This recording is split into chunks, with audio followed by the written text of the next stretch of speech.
time a tycoon in World War I, starting by saving France. Welcome back, brave explorers of impossible worlds.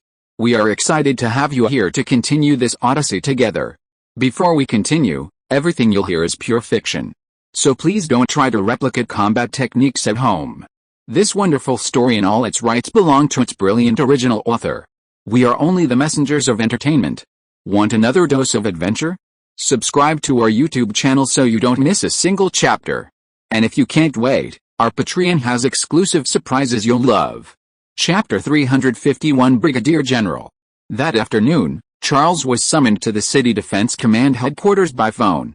At this time, Charles was primarily a staff officer for the 105th Infantry Regiment. His current task was to lead the entire army in distributing gas masks and even imparting combat experience while wearing them. Therefore, he spent most of his time at a police training base providing guidance. The City Defense Command headquarters would visit approximately every other day, mainly for training matters related to the 105th Infantry Regiment. Charles's previous work at the City Defense Command headquarters had been taken over by Lieutenant Colonel Fernand, allowing him to fully dedicate himself to the training work. As Charles stepped into the stairwell, several familiar staff officers nodded in greeting or came forward to say hello. Lieutenant Colonel Fernand patted Charles on the shoulder affectionately and teased in a low voice, "I know a few people. Would you like me to introduce them to you?" Then Fernand emphasized meaningfully, "It's them." Charles rolled his eyes, "Keep them to yourself, you bastard." Lieutenant Colonel Fernand and the staff officers chuckled, and someone said, "Colonel, if you don't like them, you can consider me, count me in. I don't mind, although I don't like them, I wouldn't complain even if I went to jail for the colonel." Note: during World War I, such inclinations were a crime, potentially leading to imprisonment or chemical castration. Charles ignored them and walked straight to General Gallieni, saluting him. "There's been a lot going on, but mostly good news." Gallieni hurriedly put down the documents he was signing, took a document from his drawer, and handed it over. "Congratulations, you're now a brigadier general." A soft gasp rippled through the command post, and the staff officers all turned to look, followed by several shouts of congratulations. The commotion was much quieter than before. They seemed used to Charles's rapid promotions and were no longer surprised. "Also," Gallieni continued, "they've agreed to complete uniform replacement, and the government is bidding on the uniform designs. It's estimated that the St. Etienne arsenal will likely win, because she's well prepared. While others are still scrambling and confused, she's already provided several satisfactory uniform designs." St. Etienne arsenal. Charles was somewhat surprised.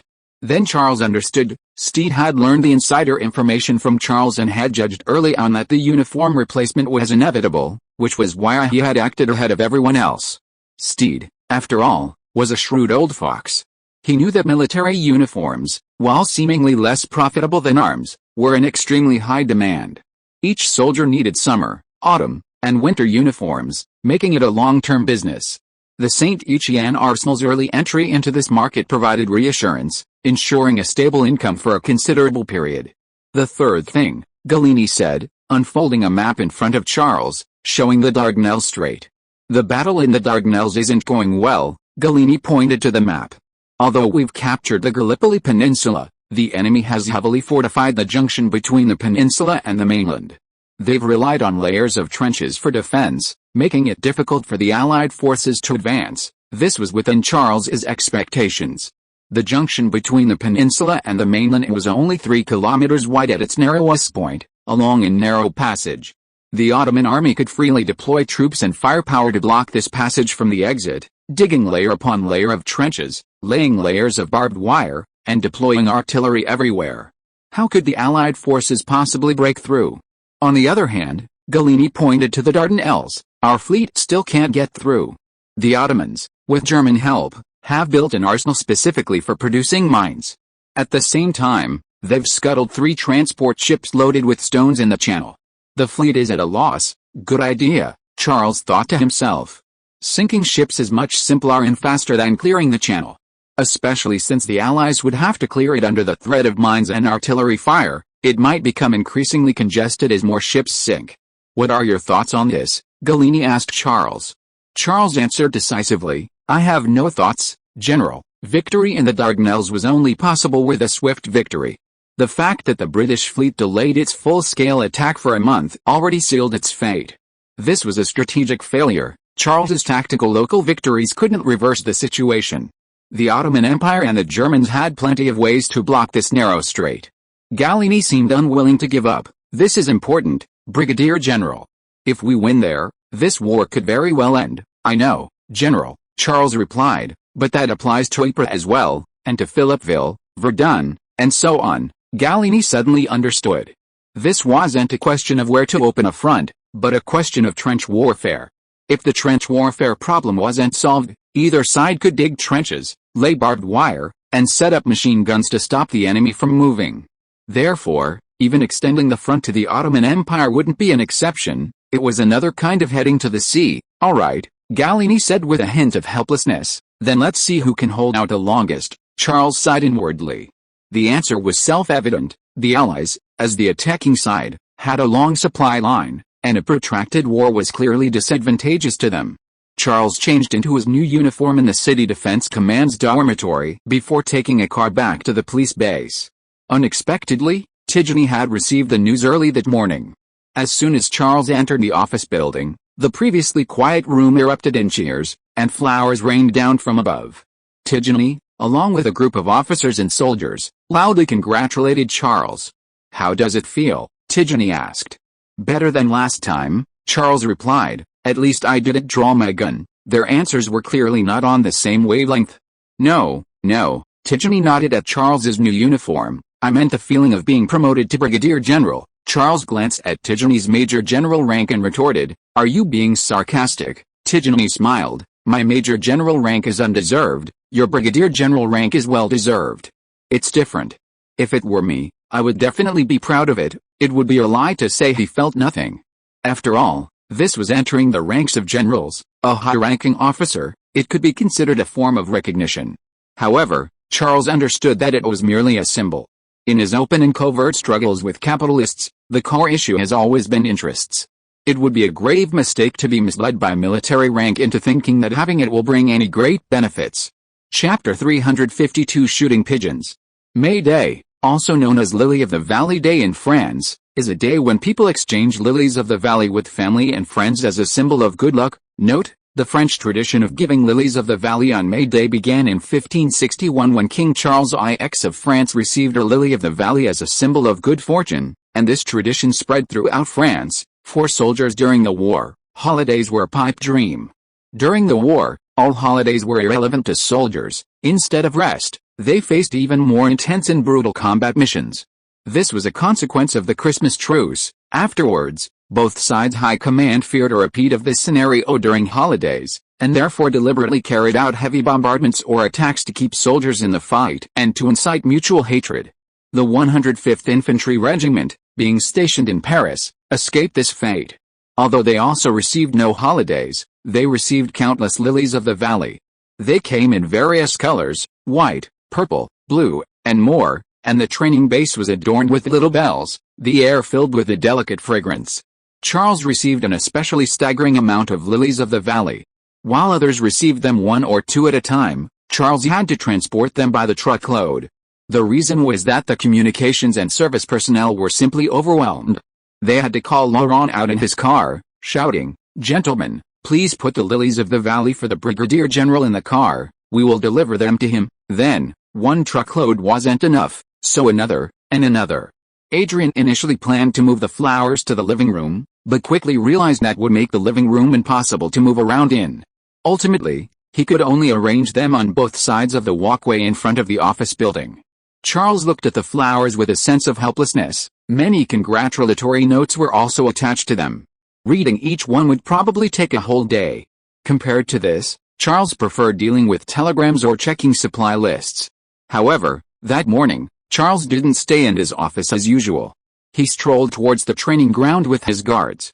Charles found this enjoyable, strolling confidently in the warm sunshine in his neat uniform, chest puffed out, without fear of being hit by enemy bullets or shells. Bang! A gunshot startled Charles. He instinctively ducked, and his guard quickly rushed to his side, raising his gun. During this time, the 105th Infantry Regiment had been training the frontline troops in the use of gas masks, with virtually no target practice. Besides, target practice wouldn't involve just 1 or 2 shots like this. Bang!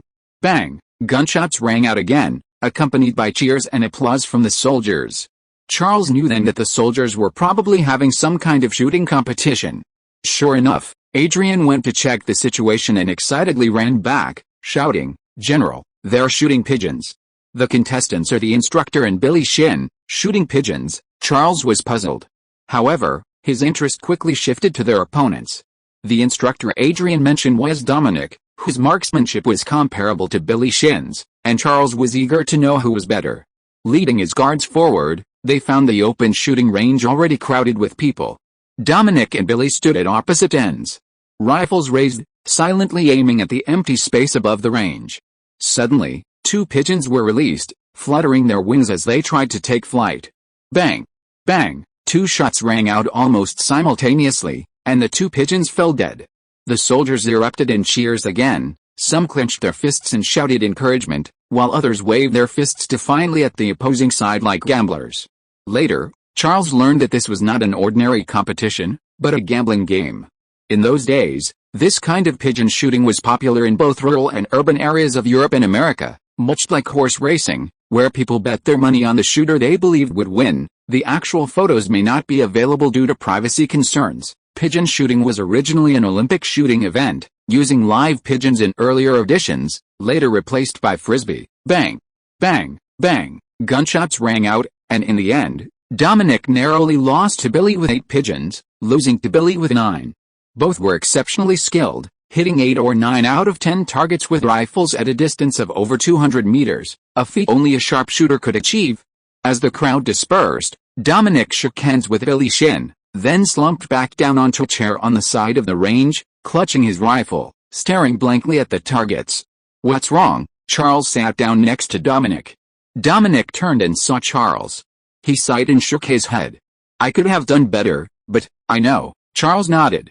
"I don't understand why." Dominic's eyes held a hint of frustration. "I know," Charles repeated. "You know." Dominic looked at Charles with a puzzled expression. "Mental fortitude, Dominic," Charles said. "Your marksmanship is no worse than Billy Shin's. The problem is, Billy Shin is a hunter. His marksmanship was honed through hunting kangaroos, even facing enemies on the battlefield." Dominic instantly understood. "Me? I mostly face stationary targets. I rarely even train with pigeons. I'm not used to this kind of bloodshed and killing." Charles hummed in agreement, looking up and scanning the surroundings, and here too, Dominic nodded slightly in understanding. The environment was also a factor affecting his performance. Dominic mostly practiced shooting at indoor ranges, but this was a military camp, filled with rugged soldiers with murderous intent in their eyes. This was Billy Shin's home turf. Dominic muttered to himself, "So, I should train on the battlefield, is that what you're thinking?" Charles asked. Charles wasn't surprised at all. Last time in the Ritz Hotel restaurant, when Dominic asked Charles what the battlefield was like, Charles knew he had a desire to experience it. A person obsessed with firearms and marksmanship, if they never truly utilize the weapon's capabilities throughout their life, and their marksmanship stagnates due to lack of combat experience, will naturally yearn to take the next step and go to the battlefield, even knowing the dangers. "Yes," Dominic nodded, but hesitation lingered in his eyes. "You're not suited for the battlefield," Charles asserted. "No, you can't be sure," Dominic denied. Charles repeated, "I can be sure." Dominic's gun couldn't kill. Even when he shot a few pigeons, his eyes betrayed his reluctance. While checking his kills, he finished off a wounded but not yet dead pigeon, his jaw muscles clenched tightly. Such a person, when facing a living, breathing human on the battlefield, couldn't even pull the trigger. Chapter 353 Sniper Rifle. Dominic seemed to see through Charles's thoughts, and he was rather unconvinced. "I know I'm not very suitable, but everyone who goes to the battlefield has to go through this phase. They all have a process of adapting from unfamiliarity to familiarity." Charles interrupted Dominic. "You're right, but many are already corpses before they even adapt." Dominic was speechless. What Charles said was true. Dominic had no other strengths besides his knowledge of guns, and his chubby physique was a deadly threat on the battlefield. Even setting aside his running speed, his size, almost twice that of an average person, made him an easier target for the enemy. "Everyone has their place, Dominic," Charles said. Your place is to deliver better, more accurate, and more battlefield-suited guns to the soldiers on the front lines. That's far more useful than you personally going into battle. Dominic agreed with Charles, but he didn't care about that. I don't care about that, General, Dominic replied. This might disappoint you, but, Charles nodded. This was Dominic's stubbornness, his mind was only on guns. Whether his contribution to the country was great or small was irrelevant to him. He wanted to go to the battlefield not to fight for France, but to improve his mental fortitude and control over a gun. Suddenly, an idea popped into Charles's mind. Perhaps you can improve yourself without going to the battlefield. Dominic gave a bitter smile. Thank you, General. But I don't think there's such a good thing. This was almost an admission of defeat. He insisted that the next challenge was to go to the battlefield. The only question was whether to go or not. Charles didn't say anything. He stood up and stood in front of Dominic, waving the rifle in Dominic's hand. Dominic understood Charles's meaning. He hesitated and handed the rifle to Charles. Charles took the rifle, then took out his binoculars from his waist, propped the binoculars on the rifle, and handed it back to Dominic. Dominic took the rifle, bewildered. He didn't understand what this meant. But at Charles's prompting, he stood up, raised the rifle, and looked into the distance.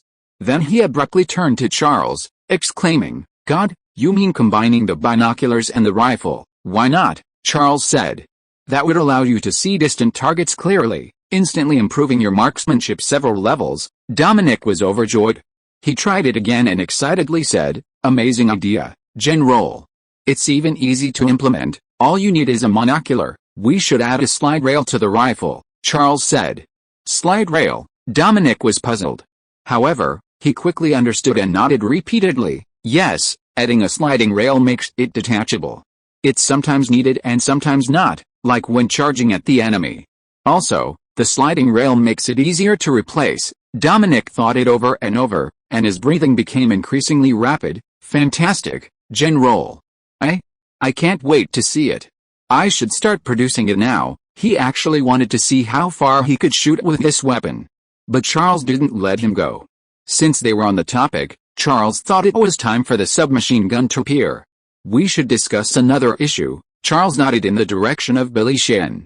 The latter was practicing at the shooting range wearing a gas mask. He hoped to find the pattern of the gas mask's refraction angle so that one day, when the battlefield environment forced him to fight in such conditions, he wouldn't miss his target like last time.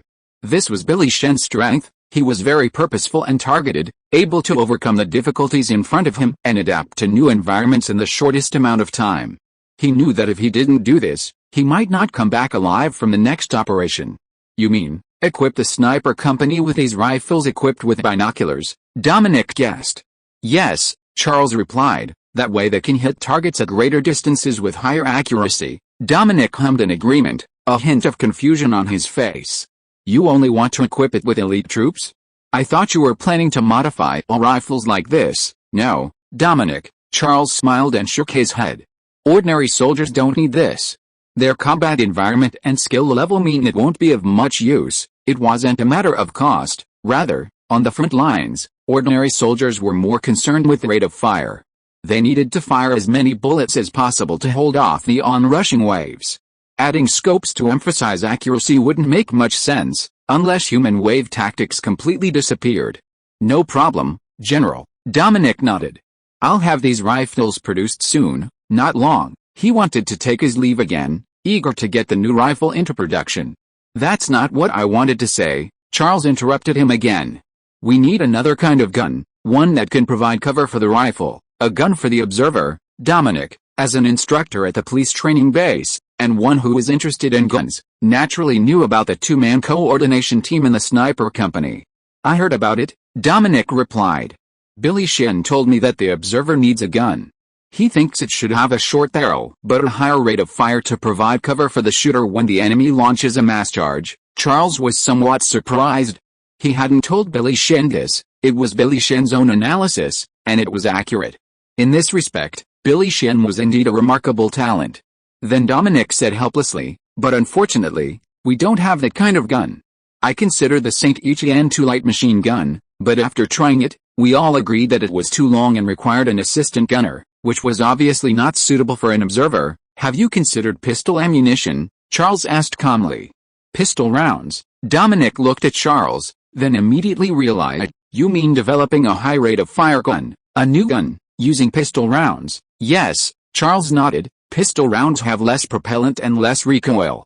Using them to produce a machine gun-like weapon, achieving a short barrel and high rate of fire shouldn't be too difficult, right? Dominic's eyes widened instantly, staring blankly at Charles for a long time, unable to react. It was indeed not difficult. If pistol rounds were used, even simply shortening the barrel of the Saint Etienne II would achieve it. But no one had thought of that. Chapter 354 Tigony's Dilemma. On the banks of the Seine, the setting sun slowly dipped below the horizon amidst the cooing of European wood pigeons, and in that instant, the sky suddenly darkened. The image above shows a European wood pigeon, also known as a European pigeon, one of the most common birds along the Seine. Inside Wells' villa, the lights were blazing, and the kitchen servants were bustling about. The head chef, sweating profusely, shouted towards the telephone, "Where's the tuna? It's already on the plane. It'll arrive in about half an hour. Are you sure it's fresh?" "Yes, it was just caught today." 2 hours earlier, they had heard that their young master, Tigony, had been granted a day off, and they were preparing a welcome dinner for him that evening. However, fresh tuna was nowhere to be found in all of Paris, and it was Tigony's favorite dish. There was no other way but to hire a plane to bring it from a seaside city 200 kilometers away. Finally, a delicious plate of grilled tuna was promptly served to Tigony. Note: big fat refers to the fattiest and most expensive part of the tuna belly. The chef's hard work was rewarded with a casual remark from Wells at the table. "That was brought from Dunkirk. Want to try some?" "Thank you, father." Tigony cut off a piece of fish, put it in his mouth, and smiled, praising, "Delicious, I love it." Wells nodded contentedly, raising his glass to Tigony. "I'm proud of you, Tigony, not only for your success on the battlefield, but also for how much you've matured." "The battlefield is a place that tempers people," Tigony replied, chewing his food. "But speaking of success, it's mostly Charles's doing. Tigony shrugged. "I mostly followed his orders or plans." Tigony didn't seem embarrassed. Instead, he seemed proud. Tigony didn't consider it shameful. Anyone who tried to compete with Charles or steal his credit was the most foolish person in the world. Wells praised Tigony's frankness. "What you say may be true, but there's a reason you're Charles's partner." Tigony raised an eyebrow. "You mean because of the shipyard?" "No," Wells laughed. "It's because of you, Tigony. You may not have discovered your strengths, but Charles has." Wells stared thoughtfully at his son. He hadn't noticed this strength before, even considering it a weakness. Tigony, who had grown up without worries about food and clothing, had no interest in money or power, but was passionate about the art of war. But now, Wells realized he was wrong. Tigony was doing well. One day he might become a victorious general of France, or Charles's right-hand man. This was also one of the reasons for Wells's hesitation. Taking a small sip of his drink, Wells set down his glass and abruptly changed the subject, asking, "Tell me about Charles. Is he really as outstanding as people say?" Tigony perked up at the mention of Charles, stopping what he was doing and looking up at Wells. "He's even more outstanding than people say, father. There's much they don't know." "Yes," Wells said with feeling.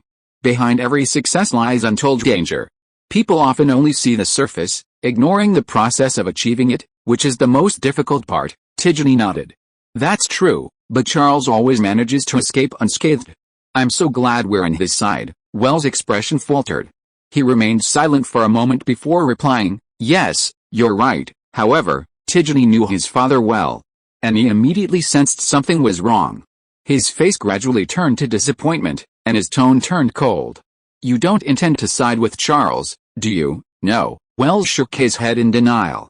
"I just haven't decided yet." Tigony laughed. "Still haven't decided? Let me think. It's been 2 or 3 months since you met with Charles, hasn't it?" Then Tigony understood.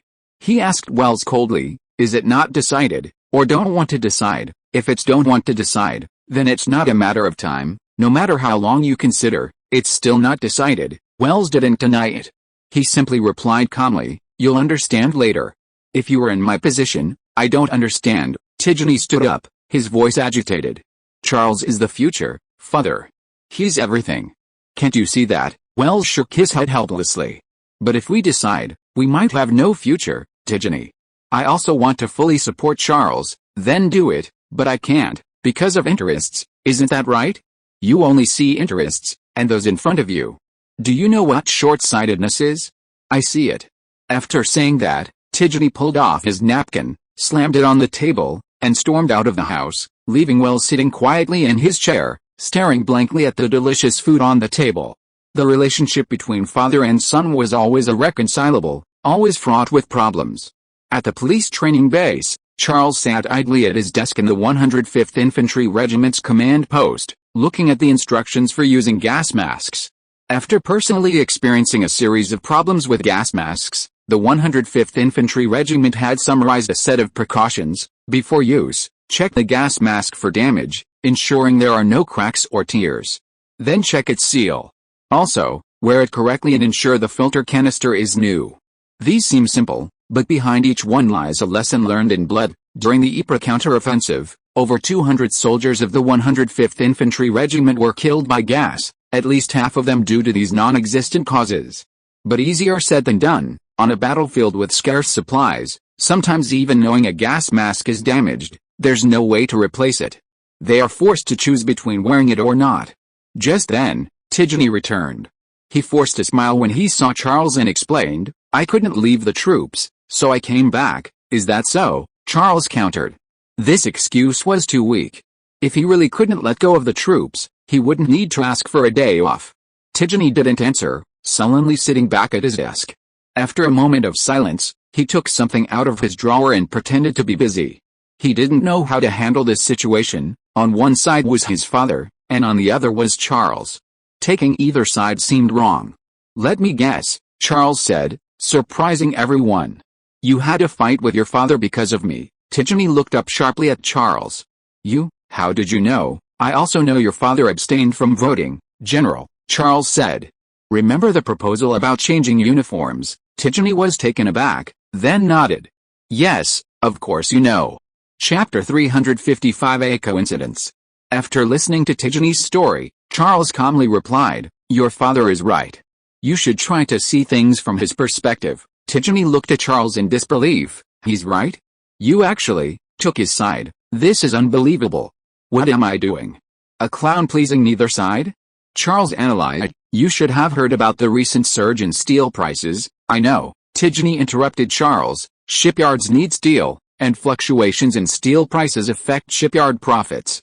"Is that what you're trying to say?" Charles didn't deny it.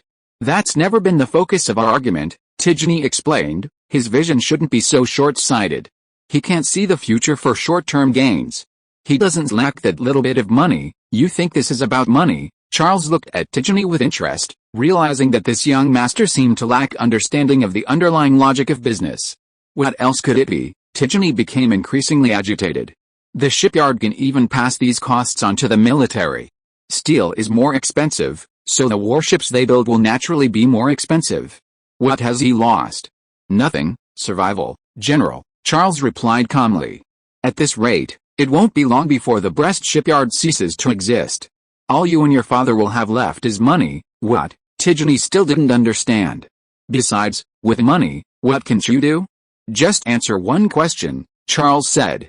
If the performance of the same warship is similar, and Schneider Shipyard's price is a third or more cheaper than Brest Shipyard's, which would you choose? Tidjany was stunned. He understood Charles's meaning.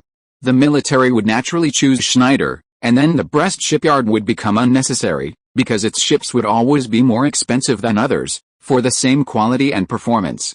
Ultimately, Wells would lose everything, his voice, influence, power. He might still have money, but he would be powerless, completely at the mercy of others. We have torpedoes, Tidjany said, still clinging to a sliver of hope.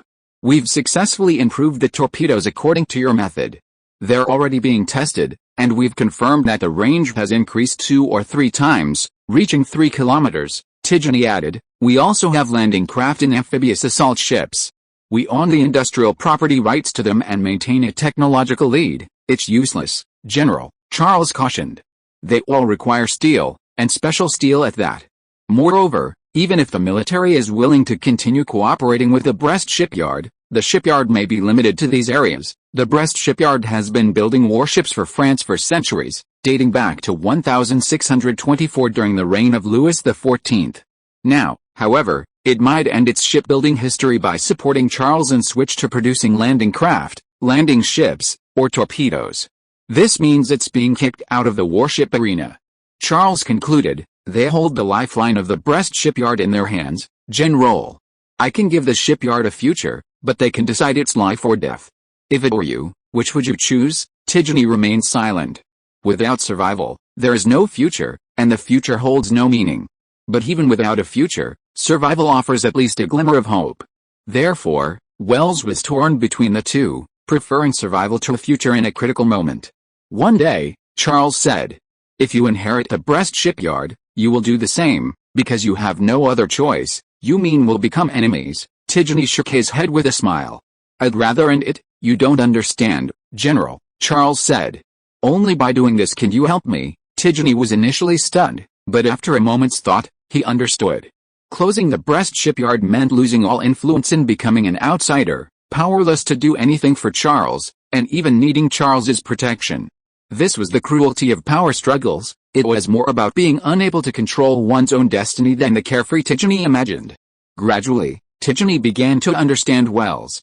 He leaned back in his chair, his tone tinged with frustration. "So, we can only let this happen." Suddenly, Tigny sat up straight and looked at Charles, his eyes filled with expectation. "You must have a way, otherwise you wouldn't be so calm." "What else can I do?" Charles waved the documents in his hand. "I'm stuck in the military camp, unable to go home, let alone take care of my business." Tigny gave a bitter smile. "Don't you think it's ironic? You're running around trying to save France all day, while capitalists are under your protection, undermining your business from behind, and you're just going to accept your fate." "Provocation won't work on me, General." Charles smiled, turning his attention back to the precautions for the gas mask. "I think we should do some testing," Charles said. "We need to know how long gas masks are effective under toxic gas. This could be very useful on future battlefields." He paused, then added, "and the concentration of the gas. Different concentrations should have different effective times. Knowing this will allow us to develop targeted countermeasures." But Tigny didn't answer. He stared blankly at the map of France hanging on the wall, waving a pencil in his hand, seemingly deep in thought. "Hey, are you listening, General?" Charles reminded him. "This concerns many lives. Other people's lives are none of our concern, Charles," Tigny replied slowly.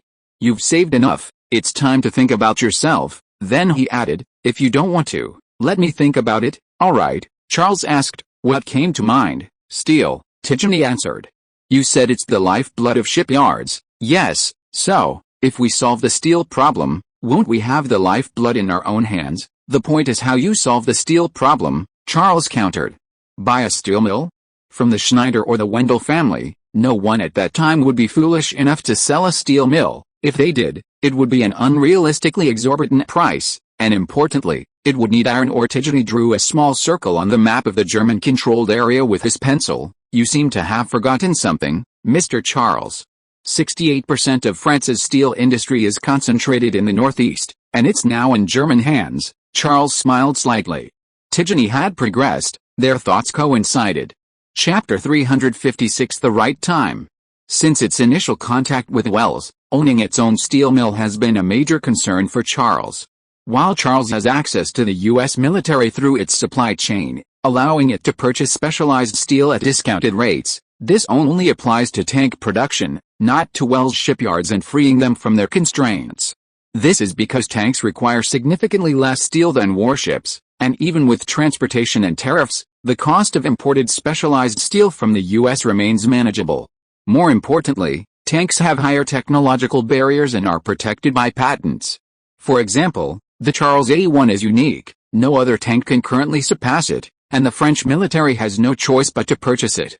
Charles is also improving its engines and plans to further develop its tank guns. It's foreseeable that as long as Charles exists, no other company in the world, including Schneider Electric, can produce a more advanced tank.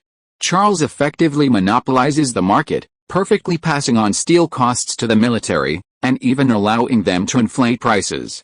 But warships are different. Wells can build destroyers, and so can Schneider Electric. Wells could build battleships, and so could Schneider. They also built submarines, torpedo boats, and minesweepers. There wasn't a significant technological gap between them, Cost control primarily focused on the enormous expense of steel. If Wells relied entirely on imports from the United States for its steel, it would still be trapped in the curse of the same performance for higher prices. Therefore, to completely bring Wells to Charles's side, they had to help him solve his steel problem. Charles's attention naturally turned to the 68% of the steel industry that had once belonged to France, now controlled by the Germans. If they could acquire the steel industry, even just a small portion, around 1/20th, the Brest shipyard could be completely freed from the control of other capitalists. Of course, Charles's ambitions didn't stop there. The development of any industry was inextricably linked to steel, and controlling as much market share as possible was always desirable. Tycoon found this somewhat troublesome. His gaze swept across the map, finding several steel mills. The key is that their ownership remains with the capitalists. One day, when we fight our way back and reclaim these steel mills, the government will return them to the capitalists. It was ironic. Charles was fighting on the front lines, risking his life to painstakingly reclaim lost territory, only to hand over the profits he had gained to the capitalists waiting in the rear. However, Charles had already considered this. He replied, "So we must act quickly, General. Now is the time, the time." Tycoon looked at Charles in astonishment. "What do you mean?" At the Schneider Arms factory, James was in a meeting. The topic of the meeting was the mass production of the Chauchat machine gun. James was somewhat smug, because so far, Charles and the St. Etienne Arms factory hadn't reacted, which meant that Schneider had finally won a battle. "Our maximum production capacity is 2,000 units per month, and increasing that in the short term is extremely difficult," reported Casso, the head of the Pitot Armory, cautiously. "This is our limit." "Not enough, far from enough," James said firmly. "At least 10,000, Casso's face turned pale. 10,000 units, a five-fold increase, would pose a huge problem for workers, machines, and factories. But that wasn't the worst of it. James considered for a moment and then gave a time limit: 1 month. "It must be completed within 1 month. We must capture the market in the shortest possible time. Even if Charles has a new machine gun, or one with better performance, the military will be forced to choose ours due to production capacity limitations." This was determined by the urgency of the battlefield. Suppose Charles possesses a superior machine gun in the near future, but can only produce fewer than 1,000 per month. The battlefield, however, demands hundreds of thousands of units in a short period, rendering Charles's machine gun obsolete. Note: light machine guns are used as squad automatic weapons in modern organization. A 10-man infantry squad is equipped with 1 to 2 machine guns. A conservative estimate for an army of over 1 million would require 100,000. They are also exported to equip the British and Russian armies, among others, resulting in huge demand. This reflects James's lack of confidence in the Chauchat machine gun, or perhaps his belief in Charles's capabilities. James believed Charles would invent a superior machine gun in the near future, and he could only surpass Charles in production volume. "But, sir," Castle swallowed, 10,000 is unrealistic. "Everything takes time, including building factories and training workers." "We can use another model," James interrupted Castle. "Decentralize production to other capable enterprises. France did this after the outbreak of war. Motorcycle and automobile factories, with their skilled workers and operational facilities, were put to use in the production of machine guns and rifles to fill the huge wartime shortage." "But this will affect the quality of the machine guns," Castle worried. He had considered this option, but given the current situation, the quality of firearms produced by informal arsenals was problematic. This could be fatal for a new machine gun. "That's not the point, Casso." James tapped his fingers on the table, making a clicking sound. "The point is production. It's better for soldiers to have a machine gun than none, as long as it can still fire." Just then, Paulina pushed open the door and leaned down beside James, whispering, "Someone wants to see you, sir." James turned to Paulina in surprise. "At this hour? Tell him to wait." He usually needed an appointment to see anyone, especially during a meeting. How could he leave everyone to see someone? But James quickly realized Paulina wouldn't make such a basic mistake, so this person must be important. "Sure enough," Paulina whispered, "it's Djoka, Charles's father." James frowned upon hearing Djoka. He hadn't heard the name before. But upon hearing Charles's father, James's face instantly turned to shock. Charles's father had come to see him? What was going on? Was it Charles who sent him to negotiate? James couldn't sit still any longer. He stood up and looked around. Today's meeting is adjourned. We'll discuss the details later, he nodded at Castle. Get ready, Castle, I want production, as you wish, Mr. James, Castle replied helplessly. As the head of the Pitto Arms factory, he knew the condition of the Shosha machine gun. Even those produced by the factory had an unacceptable failure rate. If it were outsourced to other factories, the situation would certainly be worse. Chapter 357 Sell or Explode. James also had a VIP reception room on the second floor, luxuriously decorated and fully equipped with fine wines, cigars, fruits, and snacks. Jorka was seated in the VIP reception room. He seemed somewhat nervous, sitting stiffly on the sofa, awkwardly looking around at the furnishings, afraid to touch anything. As an ordinary citizen, he had once looked up to James, regarding him as an idol. James was a figure Jorka could never reach in his lifetime. They were practically from different worlds. But now, Jorka was sitting in the VIP room, waiting to meet James and discuss business face to face. It all felt like a dream. Sometimes Jorka couldn't believe it was real. In a daze, Jorka heard footsteps outside the door. He quickly got up to greet them, hesitatingly straightening his suit, the one he had bought for this meeting, costing over 1,500 francs.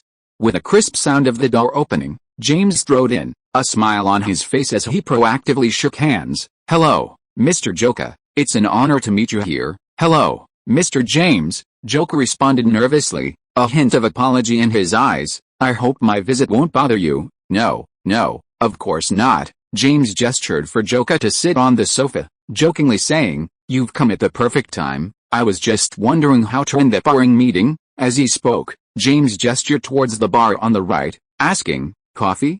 Or some red wine? Coffee, please. Paulina quickly brought them coffee and sugar cubes, instantly filling the room with a rich aroma. James leaned back on the sofa, took a sip of coffee, and raised his cup to Joka. I envy you, Mr. Joka. You have a very excellent son. This was the truth. James's sons were either idle rich kids or factory managers, and these were mostly there to impress James and secure their place as heirs. James had initially thought one or two of them might be decent, but compared to Charles, they were practically beggars on the street. Yes, Joka didn't deny it, a proud smile spreading across his face.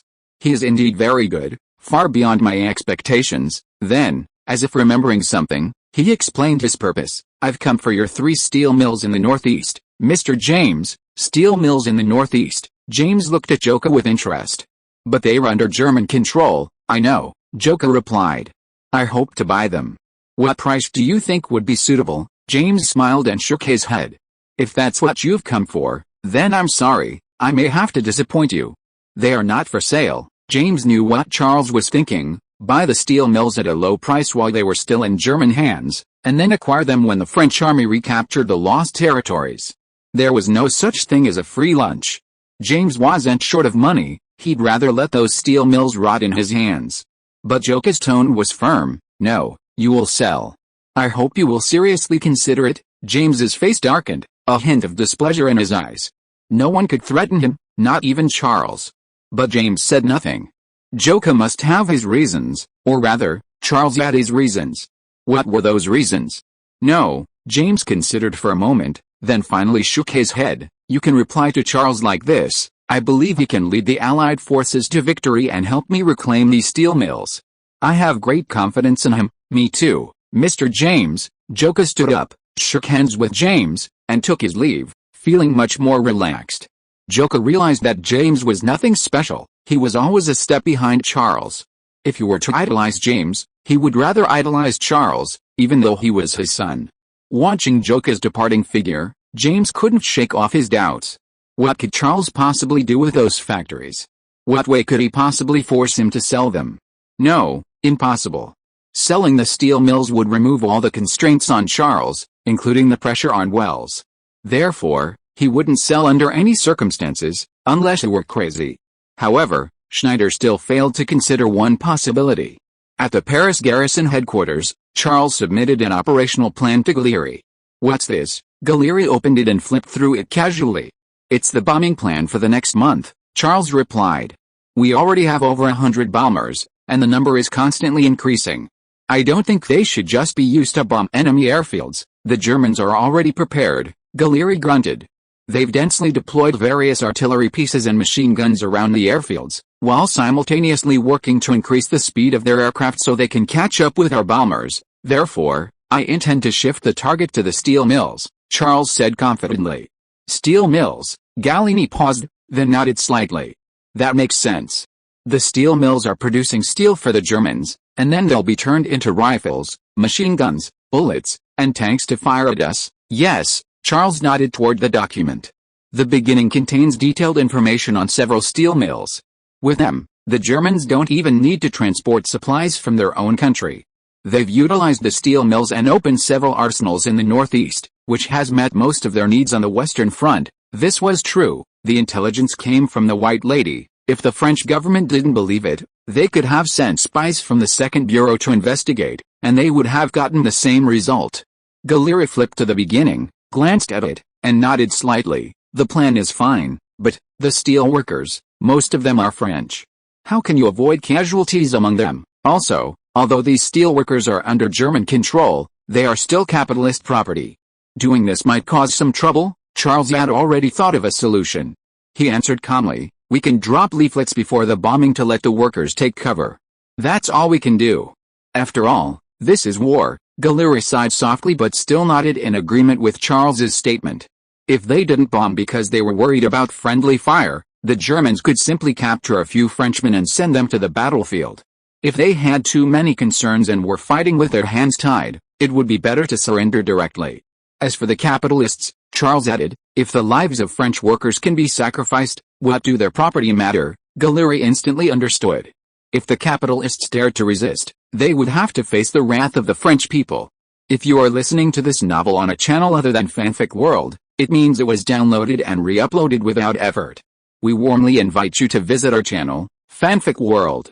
There you will find the original version of this story and many other novels of various genres. We look forward to seeing you dive into a world of incredible novels. Chapter 358 Center Position Shooting Method. At the German-controlled Hummelsen airfield, Major Immelman had been promoted to colonel and was now fully in charge of the airfield, even though he had done nothing but survive the French bombing. But that seemed enough. The bombing had devastated the airfield. Only 128 of the 365 pilots survived, some of whom were likely unfit to fly due to injuries. Therefore, those who survived were the elite of the elite, and promotion was inevitable for the few remaining survivors. However, in Colonel Immelman's view, he, as squadron leader, was more like an artilleryman than an air squadron commander. During this time, he had been constantly thinking about how to defend against the French bombing. If we can't withstand the enemy's bombing, our air squadron will never be able to be formed or developed, Colonel Immelman told his men. Our air power will always lag behind France, and that's not what we want. But Colonel, one of his men objected, why can't we form the air squadron further away, in a safer location, before moving here? Colonel Immelman countered, tell me the difference. Once formed, you can intercept enemy bombers. His men were stunned. French bombers were faster than German fighters. Even if they took to the air, it would be pointless. Let me be clear, Colonel Immelman said, his gaze sweeping across the room, his finger emphatically pointing at the map. Currently, we only have one way to deal with enemy bombers, shoot them down with machine guns and artillery. Only then can our airfields survive, and our aircraft continue to provide necessary air cover for the front lines. Colonel Immelman had heard that a new aircraft had been successfully developed domestically, faster than enemy bombers. He hoped this news was true. His subordinates answered one after another, yes, Colonel, understood, Colonel. But things are often easier said than done. Airplanes are objects moving in three-dimensional space. They are not two-dimensional ground targets fired from ordinary artillery. For ground targets, shells will explode upon impact regardless of whether they hit, generating a huge shockwave and debris that damages nearby enemies. Airplanes in three-dimensional space are different. If a shell misses its target, it will continue flying without exploding, and of course, it cannot cause any damage to the target. Note, at this time, anti-aircraft shells with delayed fuses had not yet been invented. Even with delayed fuses, hitting aerial targets was still extremely difficult. High-speed aircraft were virtually invincible at this stage. After racking his brains for several days, Colonel Immelman finally devised a center position firing method. He divided 10 cannons into groups, arranged these groups in a dense formation, and used the cannon at the very center to determine the target position.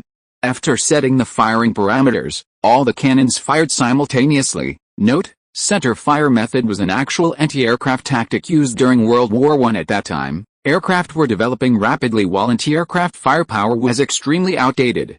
This method, which compensated for accuracy with quantity, was used out of desperation. 10 shells were fired simultaneously at a single target, hoping to hit it by chance. Colonel Immelman deployed over 100 artillery pieces around the airfield, forming a large net to await the arrival of the French bombers. That day, while Colonel Immelman was discussing with his men whether to supplement machine gun fire from higher ground, the staff officer on the phone suddenly exclaimed to him, "Enemy situation, Colonel. Enemy bombers have taken off, more than 50 of them, estimated to arrive in 10 minutes. Colonel Immelman's face instantly turned pale. More than 50 bombers meant more than 1,000 bombs falling from the sky. Did they intend to flatten the airfield? Colonel Immelman suddenly realized that his deployment might be ineffective. More than 100 artillery pieces might just be a drop in the ocean. Aircraft, take off immediately, Colonel Immelman ordered. All personnel, prepare for battle. Yes, sir. The staff officer hurriedly picked up the phone to relay the order. The piercing air raid sirens blared over the airport, and the entire airport tensed. Pilots rushed to their aircraft in small groups, guided by ground crew, and then took off with a roar of engines. Logistics units hastily moved exposed fuel and ammunition into underground warehouses. Some that couldn't be transported back in time were simply pushed into open areas to avoid impacting nearby buildings. Nearby artillery also received orders, rushing to their positions at the sound of urgent whistles and adjusting their guns towards the enemy aircraft under the commander's orders. Soon, a faint rumbling sound came from the sky, and a swarm of French bombers appeared in Colonel Immelman's binoculars, a dark mass like locusts, obscuring half the sky. "We need bombers like that too," Colonel Immelman said, his eyes filled with resentment and a hint of envy. "That way, we can let the French taste the bitterness of being bombed." Then Colonel Immelman realized something was wrong. The bombers didn't seem to be flying towards him, but rather to his side or rear. He was puzzled. There didn't seem to be any airfields in that direction. Soon, Colonel Immelman found the answer. The bombers flew over the Kier Steel Works and then dropped volleys of bombs. The Kier Steel Works was only a dozen kilometers from Colonel Immelman's position. The explosions were clearly audible, and he could see plumes of fire and thick fog rising from it. Colonel Immelman sighed softly as he put away his binoculars. This was the advantage of bombers. They could choose their bombing sites at will, while the German preparations were in vain.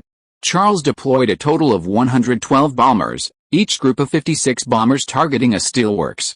One steelworks escaped being a target. It was close to the Western Front, only about a kilometer away as the crow flies.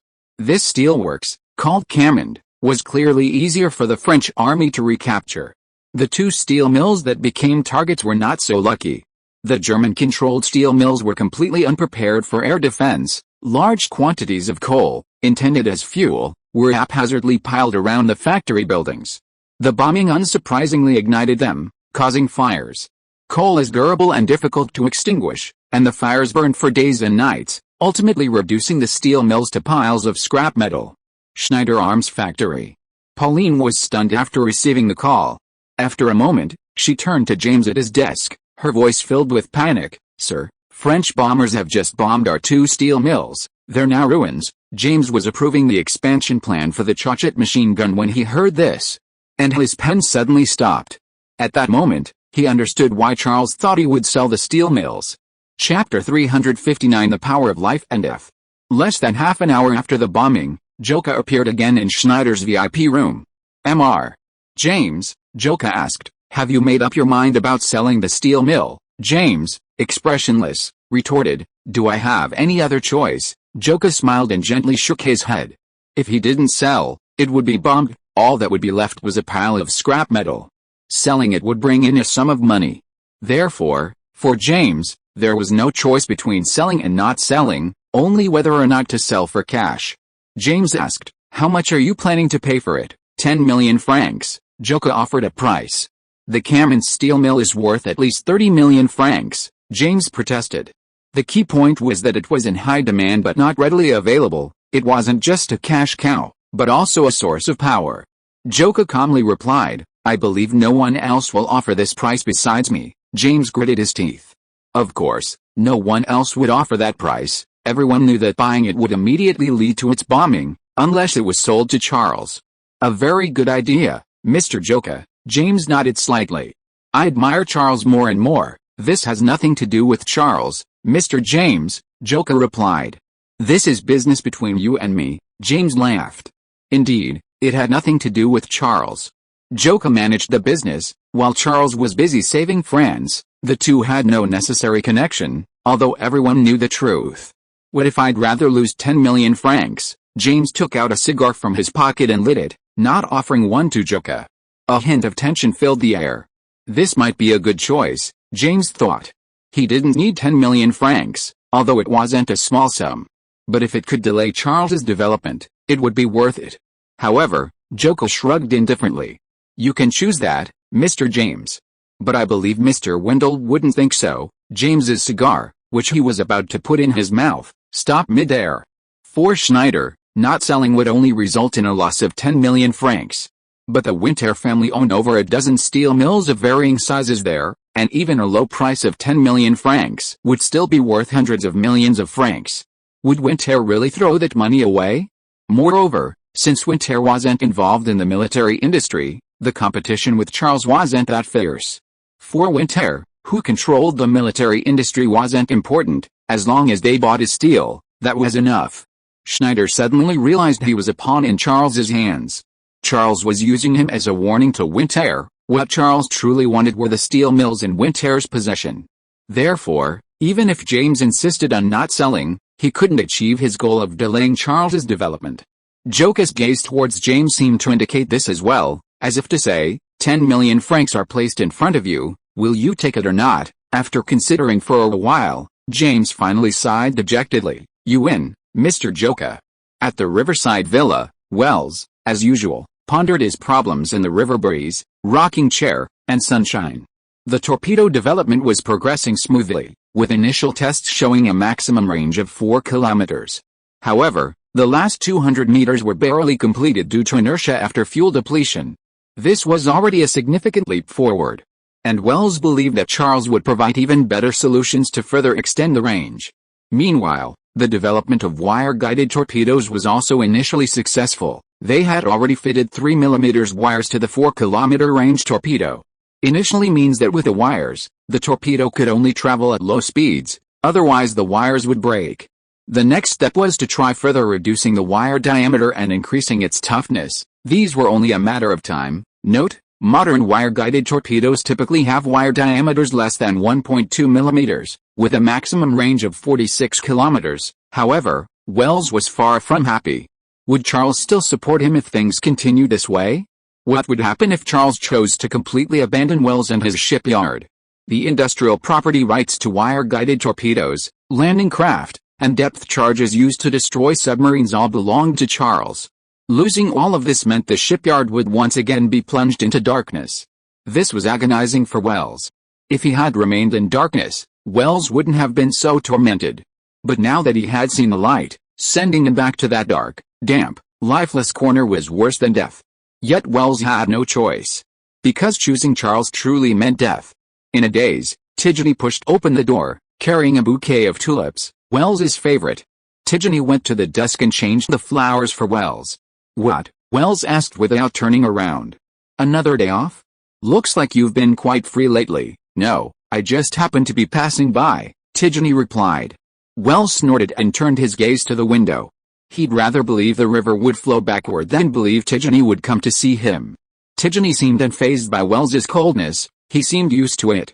Tidjany tossed the nearly wilted flowers into the trash can, clapped his hands, and walked over to Wells, as if discussing a trivial matter. Have you heard? We bombed the steel mills, Wells grunted in response. He'd only learned of it from the newspaper that morning. What a waste. 2 steel mills reduced to ashes. Wells waited a while without any further response, then turned to Tidjany with a puzzled look. You came here just to tell me this, more or less, Tidjany replied. You should know that Charles did this, so what? Wells chuckled lightly. You mean Charles holds the power of life and death over those steel mills? This was originally just a joke, but unexpectedly, Tidjany nodded slightly. You guessed right. Wells was taken aback, then cast a doubtful glance at Tidjany. You mean, Charles used this to force James to compromise?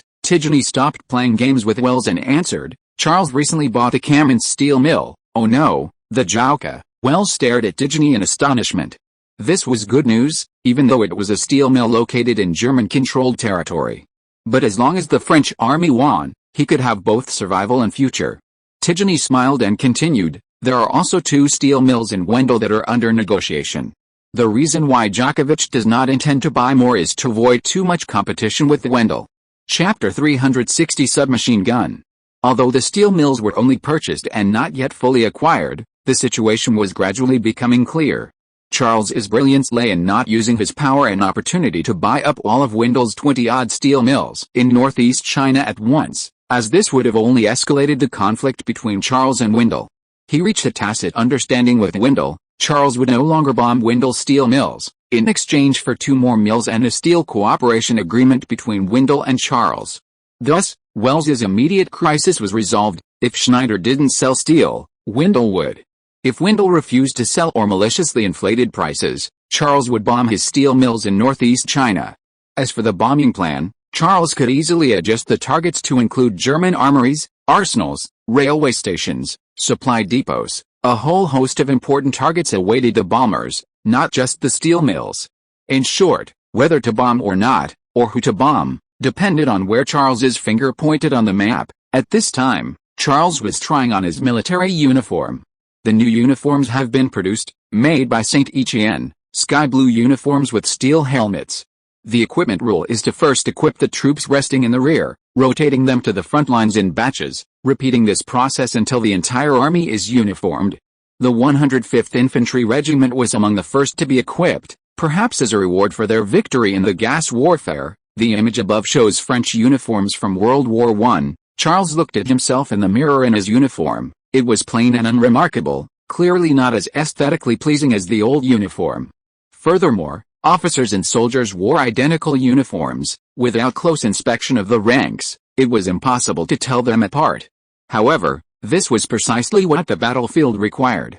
"Very good," Charles nodded in satisfaction. Adrian said beside him, "General, Mr. Steed asked me to pass on a message to you. This was done according to your requirements. Therefore, it deserves half the credit." This was a double entendre. The literal meaning was clear, but it also implied that Charles would also receive half the profits from the uniforms. Charles chuckled softly. Steed was a clever man. He knew to cling to Charles's coattails. In fact, it wasn't just Steed who was intimidated. Many French capitalists were also shaken by Charles because of the bombing of the steel mill. The Northeast was a major industrial center of France, home not only to steel and coal mines but also to industrial clusters, including forging plants, automobile factories, and heavy machinery plants. Ever since Charles bombed the steel mill, they had immediately considered this. Would Charles one day submit a report on bombing forging plants or automobile factories? These two were producing strategic materials for the German army in German-controlled territory. The thought made them obedient. Therefore, this was a victory for Charles, a major victory. It not only crushed Schneider's arrogance and solved the steel problem, but also made many capitalists who opposed Charles feel uneasy and paranoid. A few knocks on the door. After receiving Charles's permission, Dominic appeared at the door, carrying a gun case in each hand. Adrian tactfully left, knowing the discussion would likely involve military secrets. He immediately placed guards at the door and instructed them not to disturb the peace. "It's in production?" Charles asked, somewhat surprised. It had only been a week since Charles had proposed the sniper rifle and submachine gun. The sniper rifle was fine, they just needed to add a rail to create a matching scope. The submachine gun, however, was a completely redesigned product. "Yes, but I'm not sure if you're satisfied," Dominic said excitedly, placing the two gun cases on Charles's desk. He opened the case containing the sniper rifle first. The sniper rifle was disassembled in the case. The scope was attached after handling it. This was professional. Storing the rifle disassembled in the case better protected the scope. Otherwise, even a slight impact could cause cracks or breakage. Dominic, holding the sniper rifle, gleamed in his eyes. "I originally wanted to demonstrate it to you at the firing range, but it's too crowded and easy to give away information there. It's amazing, General. I can hit targets at around 400 meters, almost doubling the range." "Congratulations, Dominic," Charles said, taking the sniper rifle and examining it. Your skills have improved again. No, it's not a skill, Dominic explained. I mean, it's not my shooting skill, it's mechanical skill. One day, the enemy will also be able to equip themselves with scopes. It's not difficult. If the enemy can easily do it too, then there won't be a significant difference in skill, so it's too early to call it a skill. Charles hummed in agreement, glancing at the scope. I wonder if you've considered this. This is a completely new field, not just simple mechanical technology. By the time the enemy equips themselves with it in large quantities, you may already possess your own truly advanced technology. Dominic didn't understand. You mean 400 meters, Dominic, Charles reminded him. For targets at 100 or 200 meters, we might not need to consider wind direction, wind force, gravity, or other factors, because their impact on bullets is negligible. We shoot more by feel. Dominic instantly understood, looking at Charles with a mixture of surprise and delight. But at 400 meters or even further, we must consider environmental factors, and only by considering these factors can we shoot farther. This entirely new field has many new technologies waiting for us to explore. We can be the first to discover them. Then Dominic exclaimed, God, I understand. You're right, General. I can indeed improve my shooting skills without going to the battlefield. Charles nodded. This was a suitable position for Dominic. Charles returned the sniper rifle to Dominic. He wasn't particularly interested in sniper rifles, mainly because he disliked the Lebel rifle and preferred a Mauser with a scope.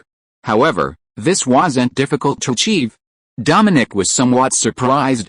Who could resist such a sniper rifle? It could hit targets at 400 meters. Is that a submachine gun? Charles turned his gaze to another gun case. Yes, Dominic familiarly removed the scope from the rifle in his hand, carefully placed it back in the case, closed it, and then opened another case, pushing it towards Charles. To Charles's surprise, what lay before him was an unfamiliar submachine gun. Charles had initially thought it would be the German MP-18 submachine gun. The Germans began designing it in 1915, but it wasn't officially adopted until 1918, hence the name MP-18. It was the world's first submachine gun, and according to the self-correcting laws of history, Charles assumed Dominic had designed the MP-18. What Charles didn't know was that the world's first submachine gun wasn't actually the MP-18. The MP-18 is simply better and more famous. The first submachine gun predated the MP-18 by a few months. It was the Italian OVP 1918. The image above shows the Italian OVP 1918, the world's first submachine gun, which also entered service in 1918, a few months earlier than the MP-18, but is less well known because its combat achievements and performance couldn't compare. Chapter 361 The Perfect Submachine Gun. I modified a machine gun, Dominic explained, handing Charles a document. A new piece of equipment appeared in Italy, the Pirassa machine gun. I found it very suitable for use as a submachine gun, so I disassembled it and made some minor modifications. The image above shows the Pirassa twin-barreled light machine gun, produced in 1915. The OVP 1918 submachine gun was almost entirely disassembled into a single barrel and fitted with a stock. Many people consider it the world's first submachine gun because it used pistol ammunition. However, it was designed from the outset as a light machine gun and lacked the portability and mobility of a submachine gun. Looking at the document, Charles understood why Dominic's submachine gun had appeared so quickly. It really was modified from a machine gun, specifically a machine gun that fired pistol ammunition. It was almost a direct copy, requiring almost no changes. No industrial property rights issues. Charles turned to Dominic. Italy is likely our enemy, General, Dominic replied with a smile. If Italy were an enemy, of course, there would be no need to consider property rights. But Charles knew that wasn't the case. Italy, as a central power, should have sided with Germany, but from the start of the war, it had been watching the winds, and ultimately, seeing the Allied powers were more likely to win, it unhesitatingly sided with them. Dominic was unaware of this, so he used it without hesitation, only changing the caliber. Italian pistol cartridges were 9mm, while the French mass revolver cartridges were 11mm. Charles held up the documents to Dominic. Tell me why you chose it, besides its perfect usability. Dominic felt a little guilty. He knew Charles would ask this, probably because he wasn't satisfied with his submachine gun. However, Dominic still answered, first, it's lightweight, only 3.6 kilograms. Charles nodded slightly. That was fine. Submachine guns did have weight requirements. Secondly, it has a magazine capacity of 25 rounds, Dominic continued. A magazine capacity of 25 rounds was not small for that era. Again, no problem. Finally, it has a high rate of fire. Dominic leaned closer, pointing to the data on the slate, 900 rounds per minute. On the surface, this seemed fine. Submachine guns were meant to unleash a barrage of bullets on the enemy in a short time. However, Charles shook his head. "What's on your mind?" Charles asked. "Is there a problem?" Dominic looked bewildered. He had assumed this submachine gun perfectly met Charles's requirements.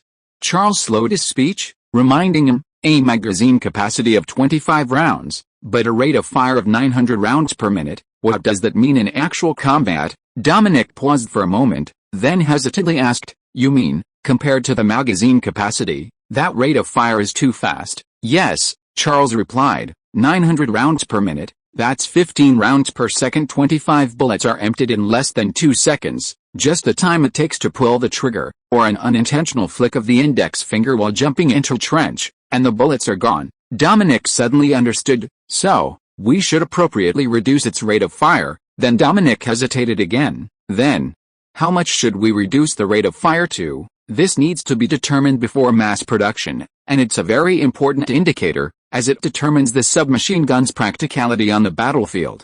Charles didn't rush to answer. He calmly said, "Before that, we should first consider the tactics for using the submachine gun." This sounded normal, but Dominic looked at Charles in shock. The gun was still in the design and verification stage, and Charles could already consider its tactics.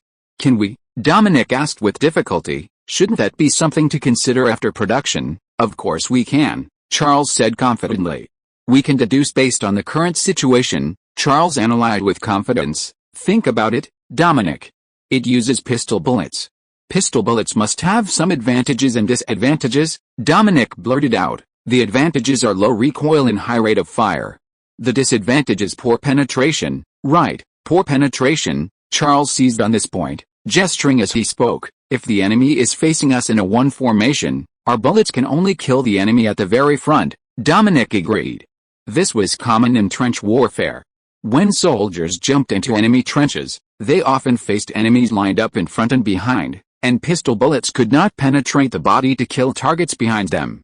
Dominic suddenly realized something. He picked up his submachine gun from its case and said thoughtfully, "I get it. Its rate of fire is too high. One pull of the trigger and all 25 bullets hit the first person, and then they can only wait to die." Charles pointed his finger in the air, as if to say, "That's it, you've hit the nail on the head." "There's another situation," Charles added. "The enemy might be lined up facing us in a straight line. What impact do you think that would have on us?" This often happens when two armies charge each other face to face, or when standing on the edge of a trench, looking down at the enemy. Dominic considered for a moment, swaying the submachine gun from side to side, then exclaimed, "We should fire in a fan shape." "Right, General. That way we can take out several enemies in front.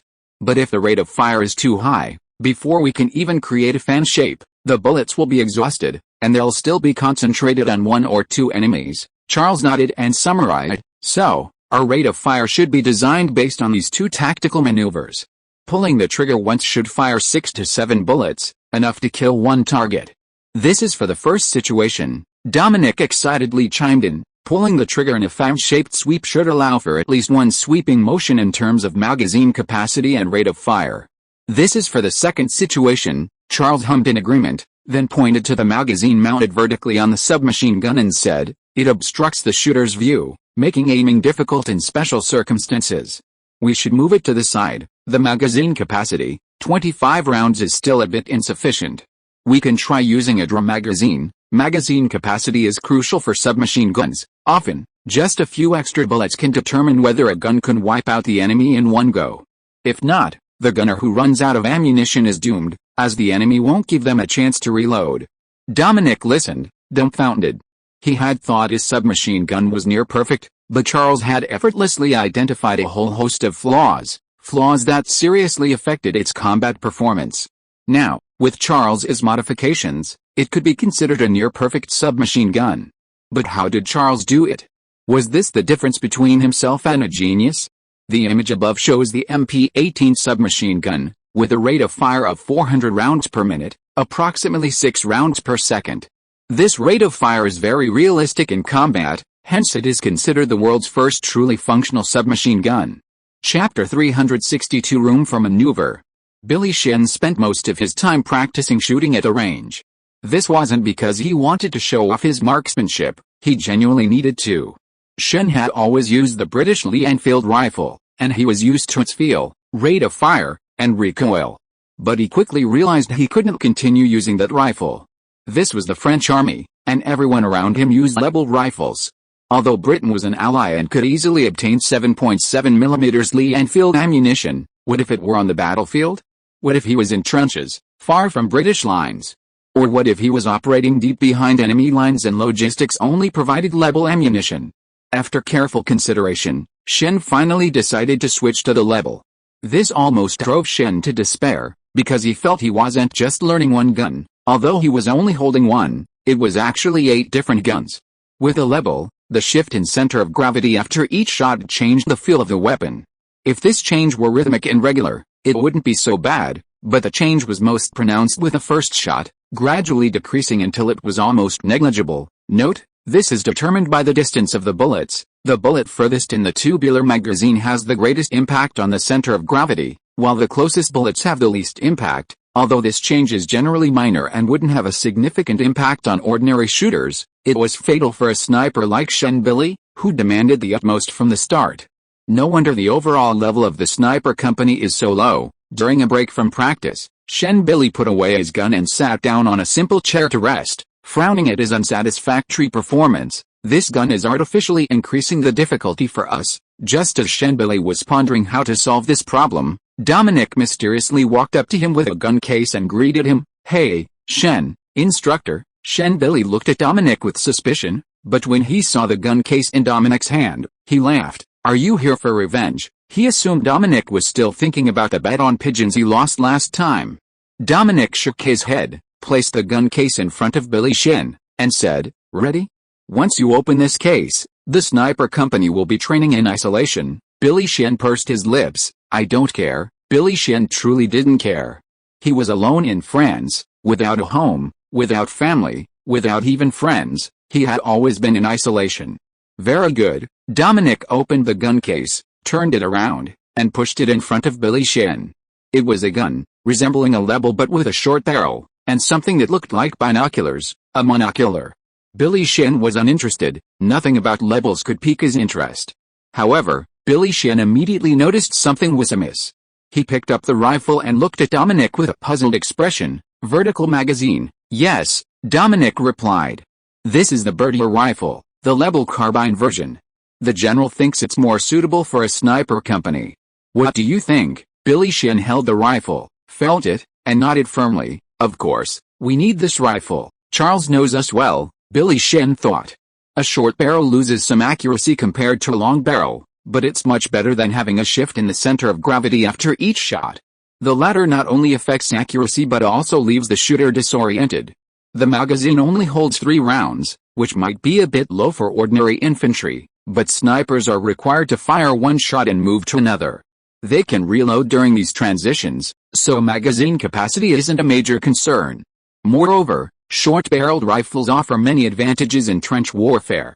Dominic added, "These are specially made for the sniper company by the St. Etienne arsenal. We carefully selected 200 from over 3,000 rifles, and the ammunition is also top quality. More will be made in the future, so you can use them with confidence." "Thank you, Dominic," Shen Billy said, beaming. Dominic shrugged. "No need to thank me, it's the general's idea." Shen Billy chuckled, inwardly thinking that having a general who understood sniping was a good thing. But he still harbored a slight doubt, because was this going to put the sniper company in isolation for training? Wasn't that a bit much? Then Shen Billy noticed the slide rail on the rifle, and looking at the binoculars still lying in the gun case, he suddenly realized something, took it, and attached it to the rifle. Then Shen Billy exclaimed "Wow," and eagerly held up the rifle to try it out. Through the binoculars, he could clearly see the chess target 200 meters away. Shen Billy's eyes were filled with shock as he turned to Dominic. "This, of course," Dominic nodded. "It's still the general's idea." Shen Billy was convinced. This was exactly what the sniper company needed. It could instantly elevate their combat effectiveness to a new level. But this was just the beginning.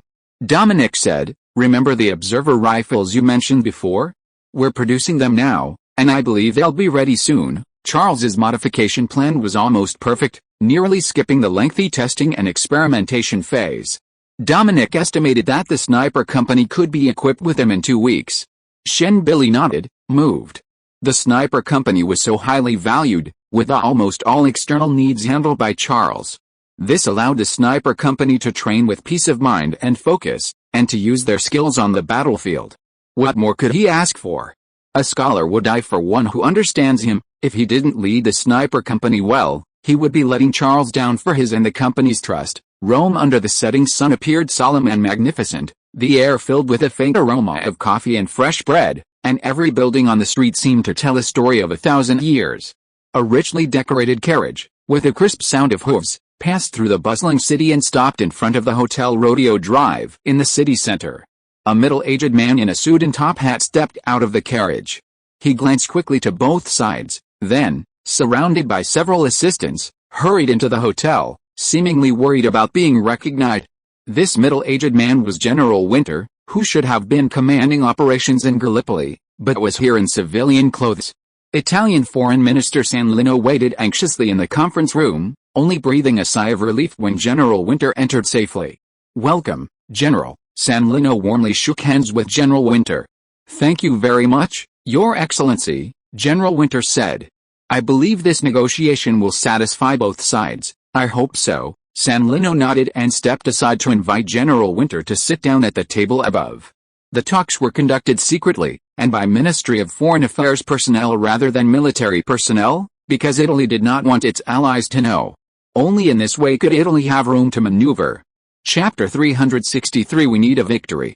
"You know, we are winning," General Winter said, but his voice sounded slightly hollow. From the beginning, General Winter had prepared to persuade Italy to join the Entente from 3 directions. First, Italy had conflicting interests with Austria-Hungary. For example, Austria-Hungary had been occupying the Italian province of Trentino. Second, the Entente would recognize all German or Austro-Hungarian territories that Italy had captured in battle. Third, the Central Powers were fighting on multiple fronts, the Western Front, the Eastern Front, the sea, and Gallipoli, which made them look disheveled and on the verge of defeat. The first 2 points were fine, and San Lino readily agreed. But the third point? "We still have doubts about this, General Winter." San Lino made no attempt to hide his concerns. The Central Powers are indeed fighting on multiple fronts, but they have stabilized the Western Front and gained the upper hand on the Eastern Front. As for the Gallipoli Front, San Lino stopped talking. He knew that General Winter was the frontline commander of the Gallipoli campaign, and that Italy was currently in a predicament. "Things will change immediately once your country joins the war," General Winter said confidently. "These fronts have exhausted the Central Powers' forces. According to our intelligence, Austria-Hungary has deployed fewer than 100,000 troops along its border with your country.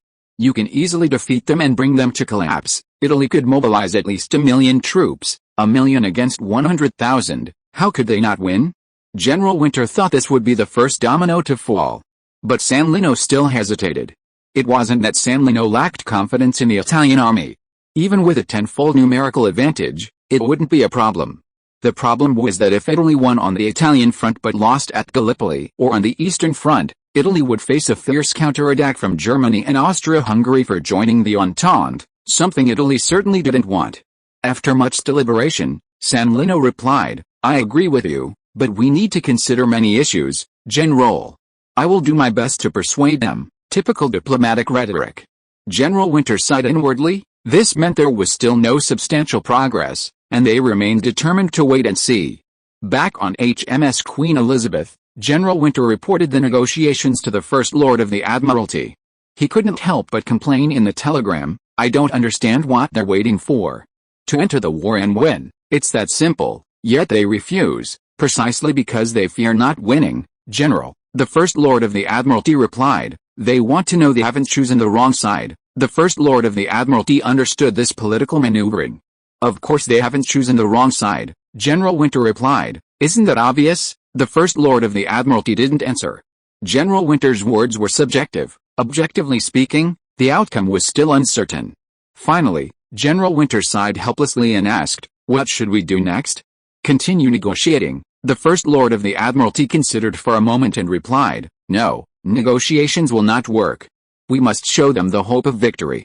Only then can we persuade them to abandon their wavering and join us." "But," General Winter said with difficulty, "we are at a stalemate on all fronts." General Winter had to admit this. And the Gallipoli front was no exception. The First Lord of the Admiralty quickly went through all the fronts in his mind. It was impossible to expect Russia to break the deadlock. Before the Dardanelles Strait, a vital shipping route, was opened, they would be lucky to even be able to defend themselves. Gallipoli had been trying but with little success. A decisive victory at sea was also impossible. The Royal Navy's strategy remained one of blockade, and an offensive would likely result in heavy losses. There was only one way, the Western Front. The First Lord of the Admiralty had a flash of inspiration and immediately telegraphed General Winter back, "We need Charles, General. We need him to win a spectacular and remarkable victory." General Winter instantly understood that even a victory lasting only a few days could potentially win Italy for the Allies. On Wilhelmstrasse in Berlin, at the General Staff headquarters, Falkenhayn also received some news about Italy. "Their intentions are obvious," Colonel Moritz said, holding a document detailing a covert investigation into Italy. "They've been secretly contacting Allied military personnel and have repeatedly demanded that Austria-Hungary return Trentino." Falkenhayn gave a cold hum. Although Italy hadn't explicitly stated it, their demand for Trentino's return at this time implied, "If you don't give me something in return, don't blame me for joining the Allies." This was a thorny issue. If Trentino were in German hands, Falkenhayn might have considered using it to appease this pseudo-ally. The problem was that it was in Austria-Hungary's hands, and Austria-Hungary was unwilling to relinquish it. Forcing Austria-Hungary to hand it over would only result in winning over Italy while hurting Austria-Hungary's feelings, a classic case of sacrificing the greater for the lesser. "We can't do that," Falkenhayn muttered to himself. If this precedent were set, Italy would continue to make exorbitant demands for territory until the Central Powers disintegrated. But what could they do now? Although Italy hadn't played a significant role, at least it hadn't joined the Entente. After a moment's consideration, Falkenhayn made his judgment. "We need a victory, a remarkable victory," Colonel Moritz grunted, initially not understanding the connection between victory and this. But after a moment's thought, he understood. Italy wouldn't be foolish enough to join the losing Entente. This would stabilize the situation. "Yes, General," Colonel Moritz agreed, but then asked with difficulty, "But how can we achieve a remarkable victory?" Falkenhayn hesitated for a moment, then asked, "How is the training of our new fighters progressing?" Colonel Moritz replied anxiously, "The pilots have only undergone 2 weeks of training. They may not be ready for combat. Get them ready for battle." Falkenhayn interrupted him. "We don't have the time or the means to wait." This was a demand of political and strategic direction. Tactics had to obey unconditionally, no matter how difficult. "And there's Upper Silesia," Falkenhayn said. "But General, it hasn't had a chance to be tested yet. Let the battlefield test it." Falkenhayn interrupted Colonel Moritz again. "That is its destiny." The image above shows the Upper Silesia, a light tank designed by Germany at the end of World War I. Unfortunately, historically, Germany went in the wrong direction with tanks, insisting on producing super-heavy tanks. Therefore, this type of tank never saw the light of day before the end of the war. Chapter 364: A Prepared Battle. Spring was still chilly, and yellow fluff drifted in the air. After the plane trees ripened, they burst open, releasing clumps of dark yellow fluff that danced in the wind, fluttering like snowflakes, or gathering in clusters in certain corners. Charles sat in the command post, sipping coffee and gazing out a window. Charles disliked these plane tree fluffs. Although they seemed romantic, they were relentlessly persistent, getting into clothes, eyes, and noses, impossible to avoid. However, plane trees were ubiquitous in Paris, almost the most common street trees, inevitably suffering their share of torment every May. In this situation, Charles preferred to stay in his office reviewing documents. Tigeny seemed used to it. He went to the training ground as usual to be with his soldiers, especially since several Char A1 tanks had recently been transferred from the tank brigade to increase tank coordination training, which piqued Tigeny's interest even more. 2 knocks were heard, and after receiving permission, a guard entered and reported, General Winter wishes to see you." He's at the base gate. The police training base was a military stronghold, and no one was allowed to enter without authorization, including General Winter. Charles was somewhat surprised. Should Winter be commanding the battle in Gallipoli? However, Charles didn't hesitate and nodded, ordering, "Let him in." "Yes, General." Soon, General Winter appeared before Charles. He warmly stepped forward and shook hands with Charles, then patted Charles on the shoulder, his gaze lingering on the rank insignia. "Look, you're a brigadier general now, General," Charles said. "If you're asking me if there's a way to break the Gallipoli stalemate, I'm sorry, I can't." "I know, Charles." General Winter smiled and shook his head. "I've noticed it too. It seems to be a continuation of the Western Front. If you can break the Gallipoli stalemate, it means you can do the same on the Western Front." Then General Winter sighed. "You're always right. From the beginning, we couldn't have attacked Gallipoli. The First Admiral's mistake was not listening to your advice, which has led to this quagmire. Once a war begins, ending it isn't easy, even though many know it was a mistake. For example, is there still a possibility of victory? For example, should the First Admiral keep his promise to serve as a soldier on the front lines? And what would be the consequences of admitting defeat and withdrawing all troops? Note, the First Minister of the Navy did indeed fulfill his promise and go to the front lines, but he only served for less than a month. As an officer, and not even on the front lines, this later became his political capital, allowing him to portray himself as a politician who had seen combat. "We cannot withdraw now," General Winter said firmly. "Not now." Charles looked at General Winter, puzzled. If they knew they were on the wrong path, wouldn't it be better to end it sooner? "I should remind you, General," Charles said, handing Winter a cup of instant coffee. "Spring is almost over, followed by the hot summer and the Gallipoli rainy season. Then there will be problems with disease, plague, and supply difficulties. In battle, corpses will inevitably be exposed in the wilderness, unable to be buried. The summer by the sea is hot and humid, and the bodies will quickly decompose and spread disease. The Gallipoli campaign in history was forced to be abandoned after a plague outbreak."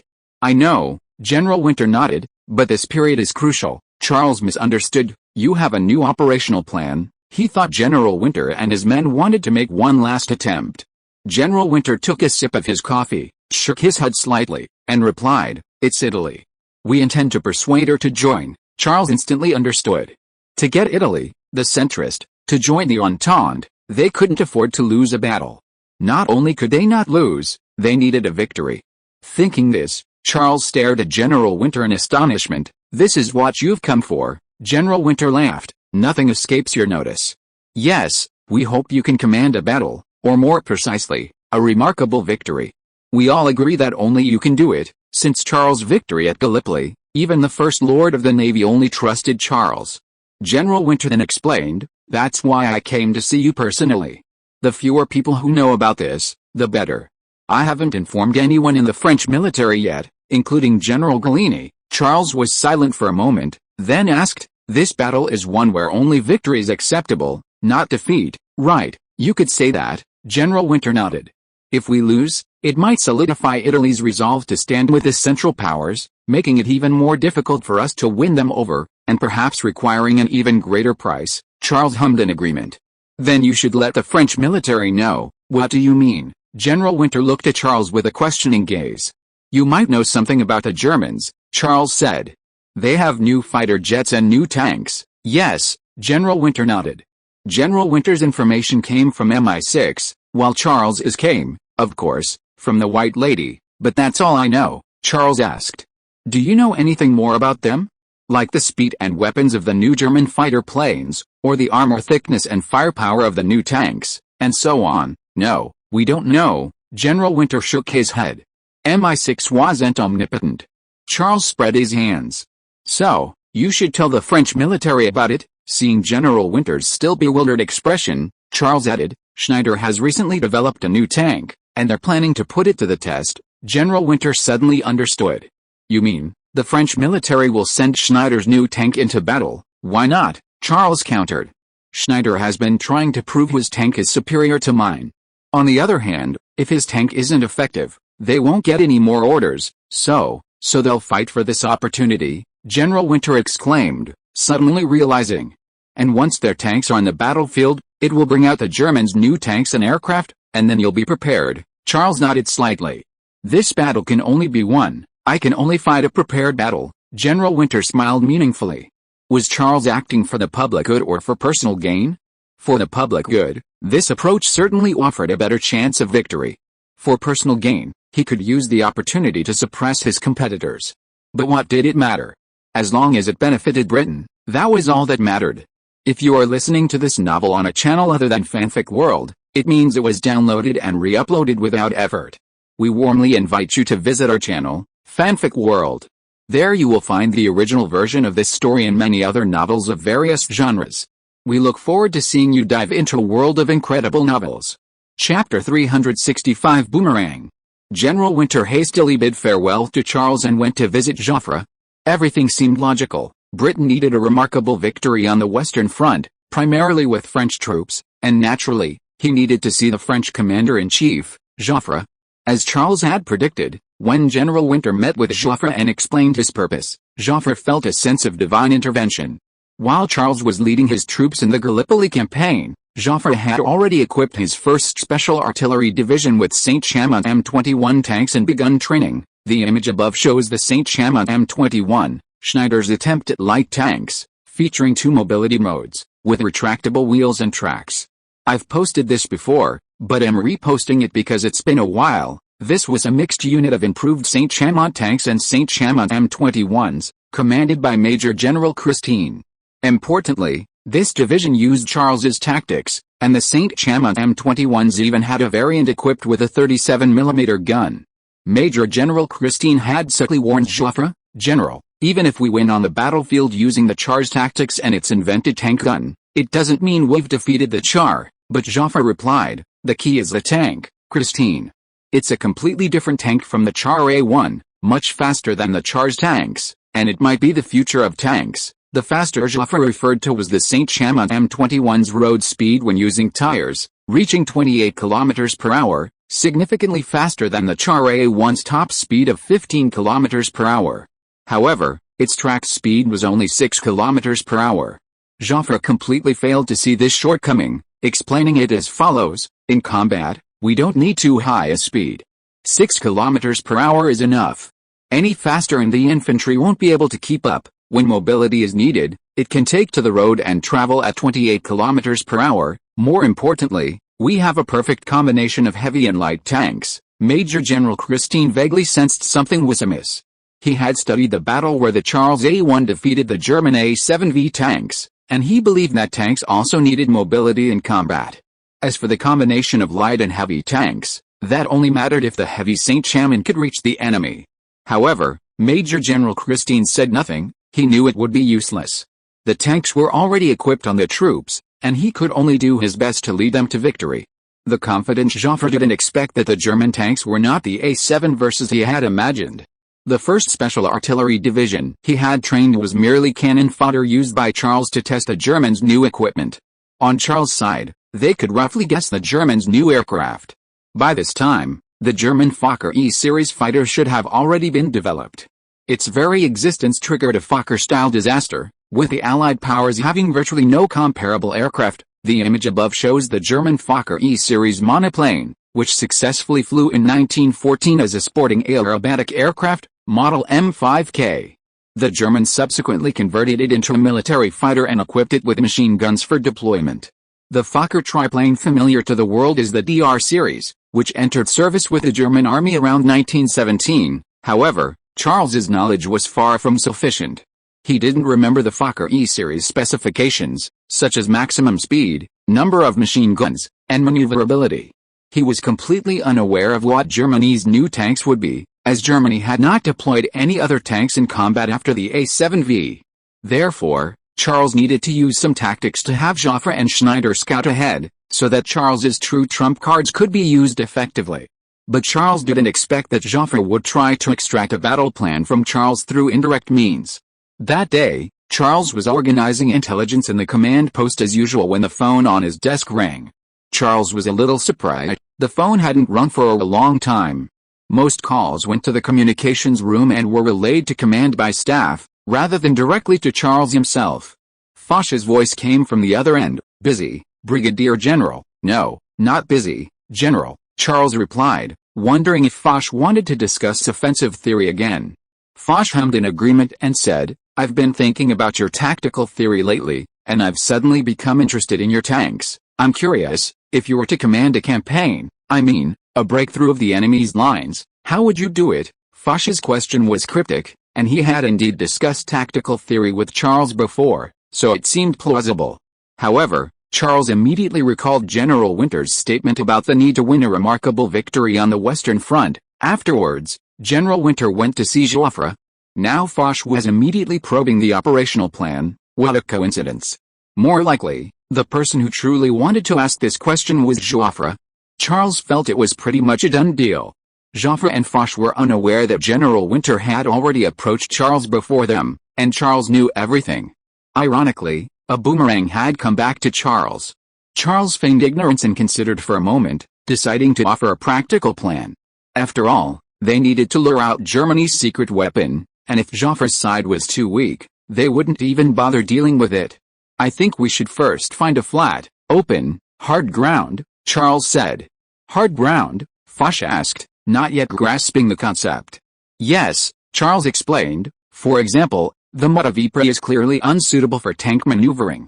Without environmental support, even the most advanced tactics and equipment are useless. It must at least be suitable for tank maneuvering. That makes sense, Foch agreed. Secondly, Charles continued, the tanks should concentrate on breaking through and penetrating the enemy's lines to achieve a rapid breakthrough. Foch hummed in understanding. If they were spread out and pushed forward, the combat effectiveness per unit area would be evenly distributed, potentially leading to protracted war against the enemy's defenses. Finally, Charles added, we cannot conduct overly intensive or prolonged artillery preparations before the battle. Foch on the other end of the phone was silent, because they were preparing to do just that. After a long while, Foch asked, why? Why not? Because that would tell the enemy that our tanks will break through here, General, Charles replied. The enemy will mobilize a large number of artillery pieces for defense, and once they do, no tank can break through. Foch suddenly understood. If the enemy's artillery was so numerous that it could cover the no-man's land in front of the trenches, even if the tanks had mobility, they would be torn apart by their dense shelling. Chapter 366 Additional Armor. Amidst this whirling sycamore fluff, Laurent drove Charles towards the tank base. It wasn't a pleasant experience. Cars of this era were semi-open, and at higher speeds, fluff would be whipped into Charles's face by the strong wind, sometimes even getting into his eyes and nostrils, causing both pain and itching. Charles had to pull down his cap and turn up his collar to cover his mouth and nose, as if he were ashamed to be seen. Meanwhile, people on both sides of the street still recognized Charles, waving excitedly, some even jogging after the car for a short distance. Charles found this behavior pointless. What good would it do to catch up? Express admiration or ask for an autograph? What meaning did it have for them? After more than half an hour, the car finally arrived at its destination. Perhaps because there were fewer sycamore trees in the area, the fluff in the air was much less. Brownie and Estony, who had received advance notice, were waiting at the base gate with several guards. Upon seeing Charles's car, they greeted him with smiles. Long time no see, General, Brownie said, his eyes filled with warmth and a hint of surprise. Brownie could hardly believe that the little guy who used to ride a bicycle had become like this. While his appearance wasn't drastically different upon closer inspection, he had changed so much overall that Brownie almost didn't recognize him. Estony, however, didn't care. He carried a thick briefcase, seemingly carrying a mountain of questions ready to be discussed with Charles. Charles first inspected the tank brigade's training and was generally satisfied. Previously, the 1st Tank Brigade's tanks and infantry were separated, with one tank regiment and one infantry regiment, and infantry would be temporarily assigned to the tank regiments during combat. Brownie explained, I was thinking, if we have to assign them every time we go into battle, why not do it beforehand? This was more practical, Charles thought, and it also proved that Brownie and Estony were competent commanders. The tank brigade, under their command, was moving in a more rational and correct direction. Estony then eagerly led Charles into the base's laboratory. This was a branch of the Tractor Factory's Research Institute, set up by Estony himself. Here, he could more conveniently test and improve the tanks simultaneously. The laboratory wasn't large, about 100 square meters, a makeshift shed supported by waterproof canvas. Tools and parts were piled everywhere, and in the center were 2 Charles A1 tanks, seemingly under repair or being improved. Estony eagerly said, as you may know, Our tank engine has surpassed the Hart 120 to reach 130 horsepower, Charles grunted in agreement. This was Matthew's achievement. After studying at the aircraft manufacturing plant for a period, he improved the engine and had now successfully overtaken it. Although the overtaking wasn't significant, only 10 horsepower more than the Hart 120, and still not entirely stable, these were all matters of time. In this situation, I planned to replace it with a larger caliber gun. Estony approached with documents, displaying a design drawing in front of Charles. I was thinking of using a 75mm gun. I assumed the extra horsepower would be enough to support its weight, but it turns out that's not the case. The breech block is too long, Charles asked. Carrying a gun on a tank isn't just a matter of weight, the gun barrel is outside the hull, while the breech block is inside. If the tank turret isn't large enough, the longer breech block of a large caliber gun will press against the top or side of the turret. Yes, Estony looked at Charles with slight shock. This makes its elevation and depression angles very low, practically impossible to turn, and the gunner doesn't have much extra space. It needs a gun modification, Charles replied. And the turret needs to be modified too. This is determined by the space in the tank compartment. There's no better solution. Charles suggested, in comparison, it would be much simpler if we used that extra horsepower on armor. You're right, General, Estony agreed, though he seemed uninterested. Increasing armor is indeed easier, but I don't think it's really necessary. Estony rummaged through his briefcase, pulling out a data sheet and handing it over. This is a summary of the German A-7V's firepower, 157mm cannon and 6 Maxim machine guns. Charles understood immediately. The Charles A-1 had 25mm of frontal armor. A 57mm cannon could penetrate it, but 6 Maxim machine guns couldn't. Even if its armor were increased, say to 30mm, it would still be penetrated by the 57mm cannon, but not by the 6 Maxim machine guns. Therefore, the added armor would be meaningless in actual combat. No wonder Estony was so focused on increasing the cannon caliber rather than the armor. Charles smiled and said, "We might be facing more than just the A-7V, Colonel." "You mean?" Estony looked at Charles with a puzzled expression. "We're making progress, and the enemy is too," Charles replied. "Last time, our Charles A-1 didn't even give the German A-7V a chance to fire. Do you think they'll continue using that tank?" Estony's face drained of color. He realized he'd made a mistake. All his designs were aimed at the enemy's A-7V. Then he considered, what if the enemy also developed a new tank, and demanded a finished product for the battlefield in a short time? Estony looked up at Charles, his eyes filled with anxiety. "General, the enemy might learn from the Charles A-1 and develop a similar light tank." "Yes," Charles nodded, "and they might even have a small caliber gun similar to our 37mm gun. Strengthening the frontal armor would be essential then." Colonel Estony was filled with regret. His previous judgment was now invalid. Stacking armor is not only useful, but extremely useful, because it means the enemy can't penetrate our armor, while we can penetrate theirs. Thinking of this, Estony said with distress, "My mistake, General. It seems too late to reinforce the armor now. We need to reproduce the frontal armor, consider its counterweight, and then rework everything." He meant removing the old armor and installing the new, which wasn't something that could be done quickly, especially since the tank brigade still had over 200 tanks. "No," Charles shook his head, "we can produce add-on armor." Add-on armor? Estony looked blank. It was a new term for him.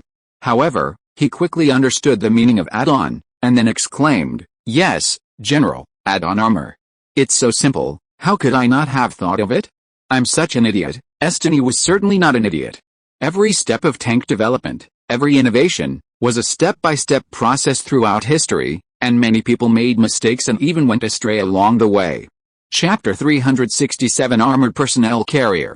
After some discussion, Charles and Estony ultimately decided on a 20mm thickness for the add-on armor.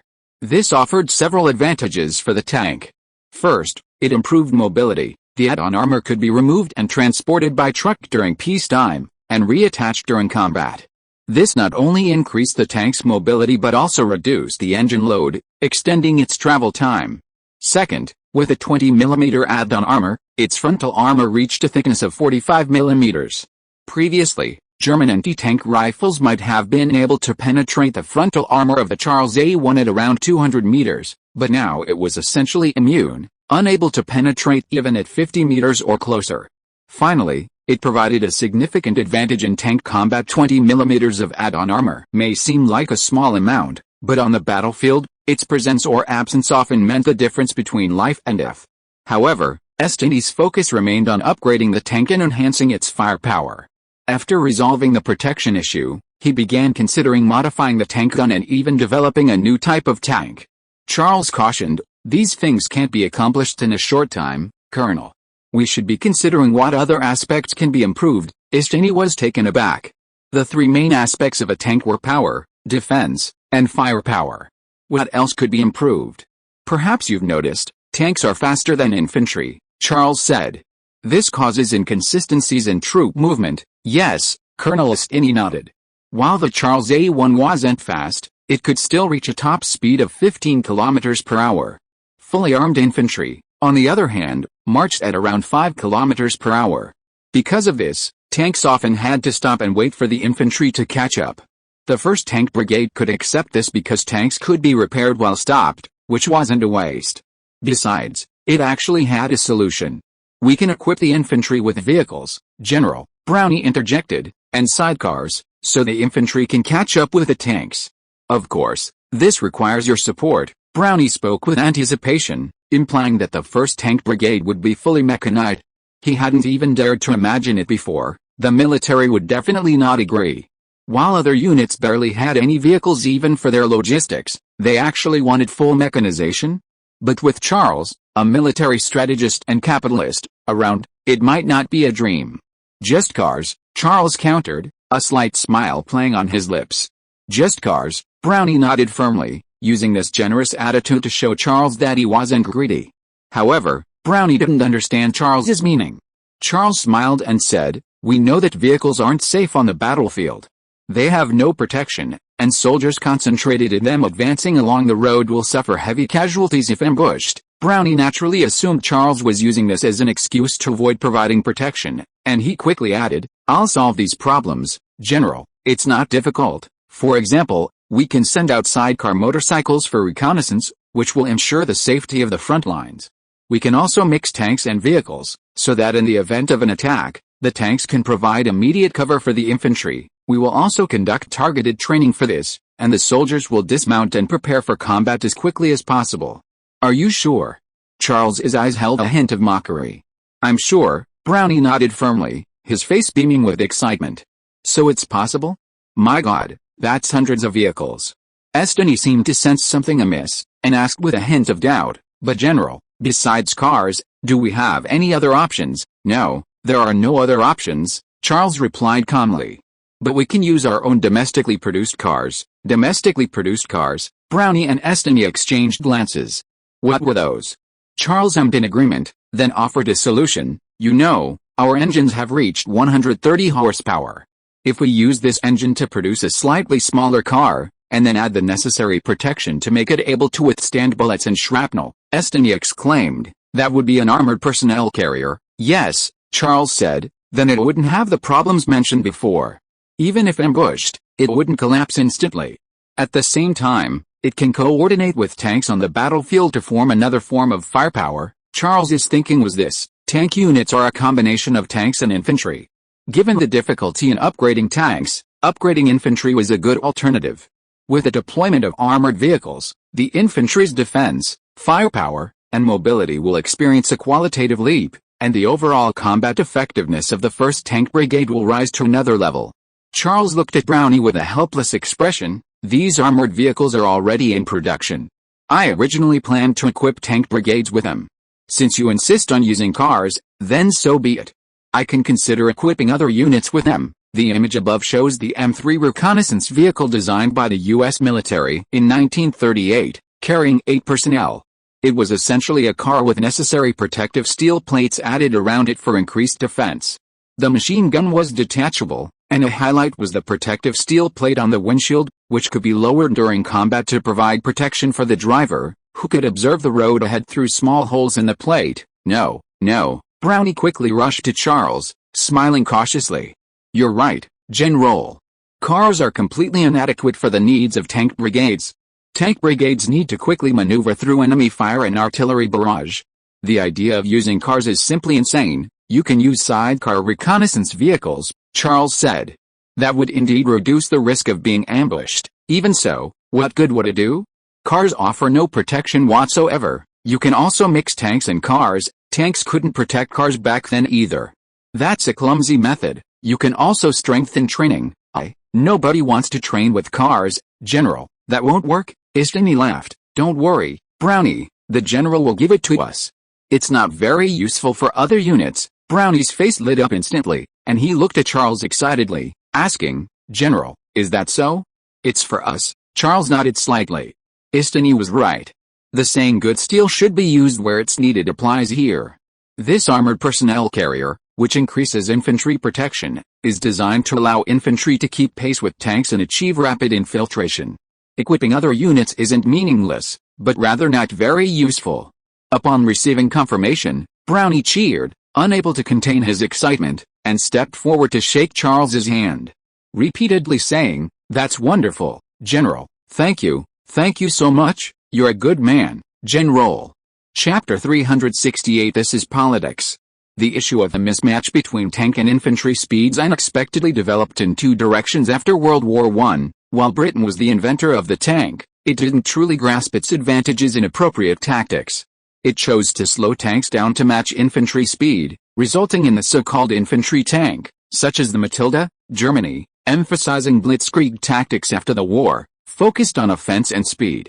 It aimed to accelerate infantry to keep pace with tanks, developing half-track armored vehicles and sidecars to support infantry in coordination with tanks. Charles knew the correct answer and didn't hesitate. He immediately equipped his troops with armored vehicles, specifically those with troop transport capabilities. Note, armored vehicles existed at this time, but most lacked troop transport capabilities. They were used to support infantry, not tanks.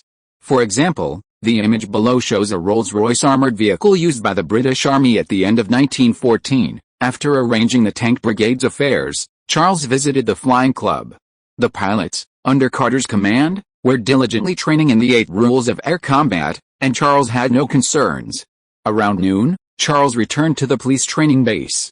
He had barely entered the command post when Dominic followed closely behind, clearly waiting for him. General, Dominic said excitedly, handing Charles a newspaper and pointing to an article. You should probably take a look at this. It was a news article about the Gallipoli campaign, describing the stalemate between the two armies on both land and sea, with the Allied offensive making no progress. Charles looked up, puzzled, and asked, When did you start caring about the Gallipoli campaign? No. Dominic leaned closer, pointing to a line of text. It's this. Charles looked closely and noticed, in an inconspicuous corner of the article, that it read, Soldiers are complaining bitterly about the Chochet machine gun. They say it has never fired 200 rounds continuously without malfunctioning. Even rifles can do that. Charles hadn't even noticed this sentence during his hasty reading. You're concerned about the combat performance of the Chochet machine gun? Charles asked.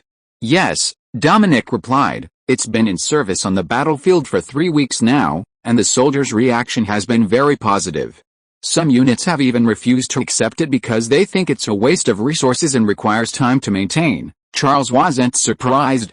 The Chochet already had a host of problems, and now it was operating in a high-salt, high-humidity environment. It would be strange if it didn't cause issues.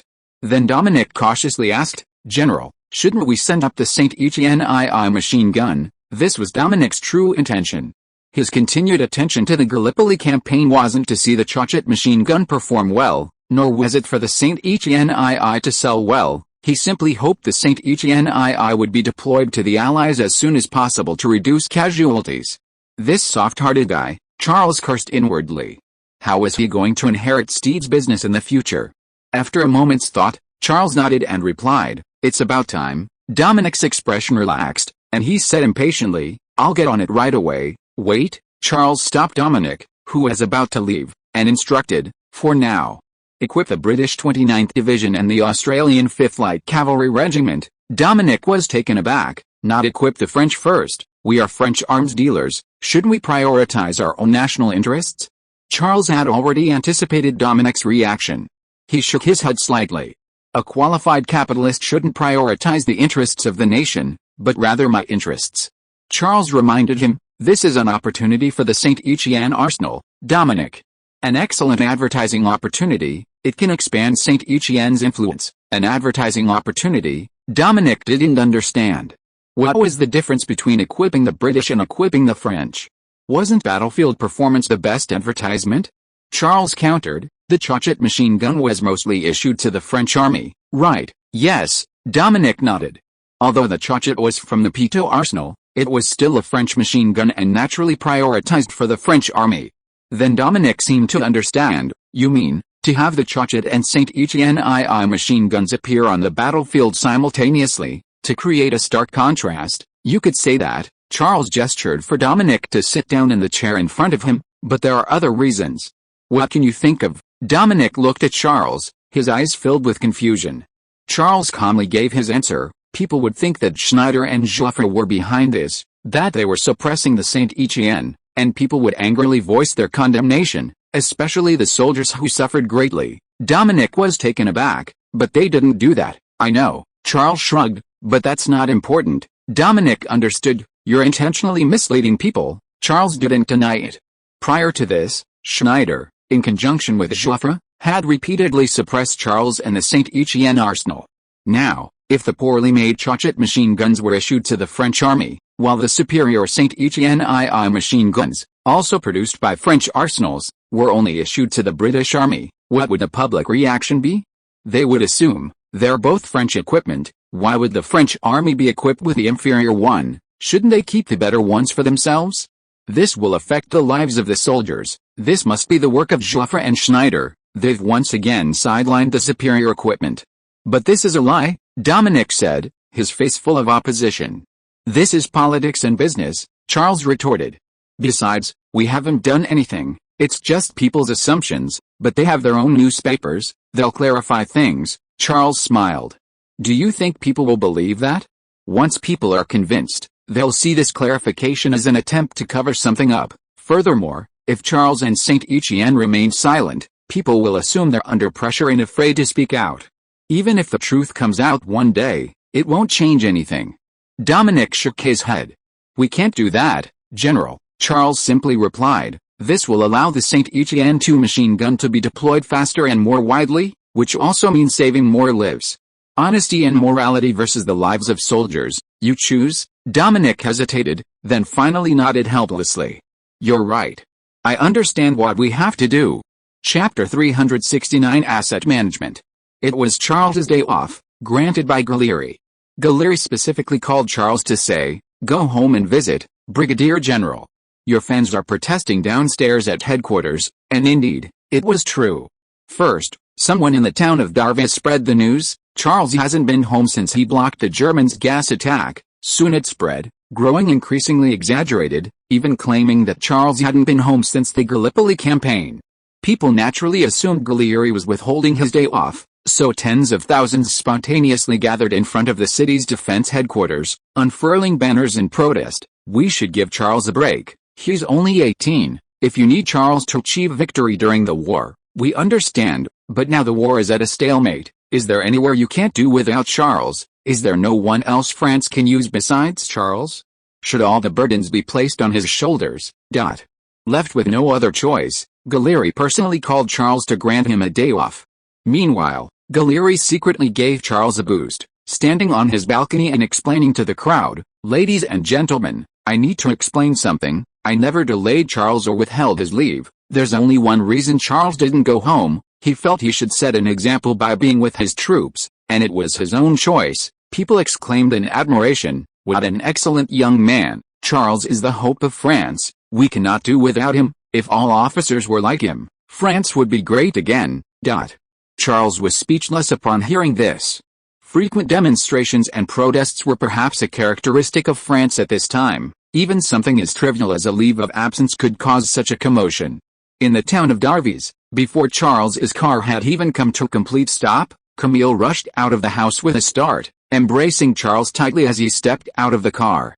Then, she suddenly snapped out of her daze, pushing Charles away slightly, looking him up and down, checking his hands and feet, and carefully examining his eyes, only relaxing after confirming he was all right. I heard poison gas can damage the eyes, Camille said, still shaken. Several people in our town went blind because of it. Don't worry, Mother, Charles reassured her.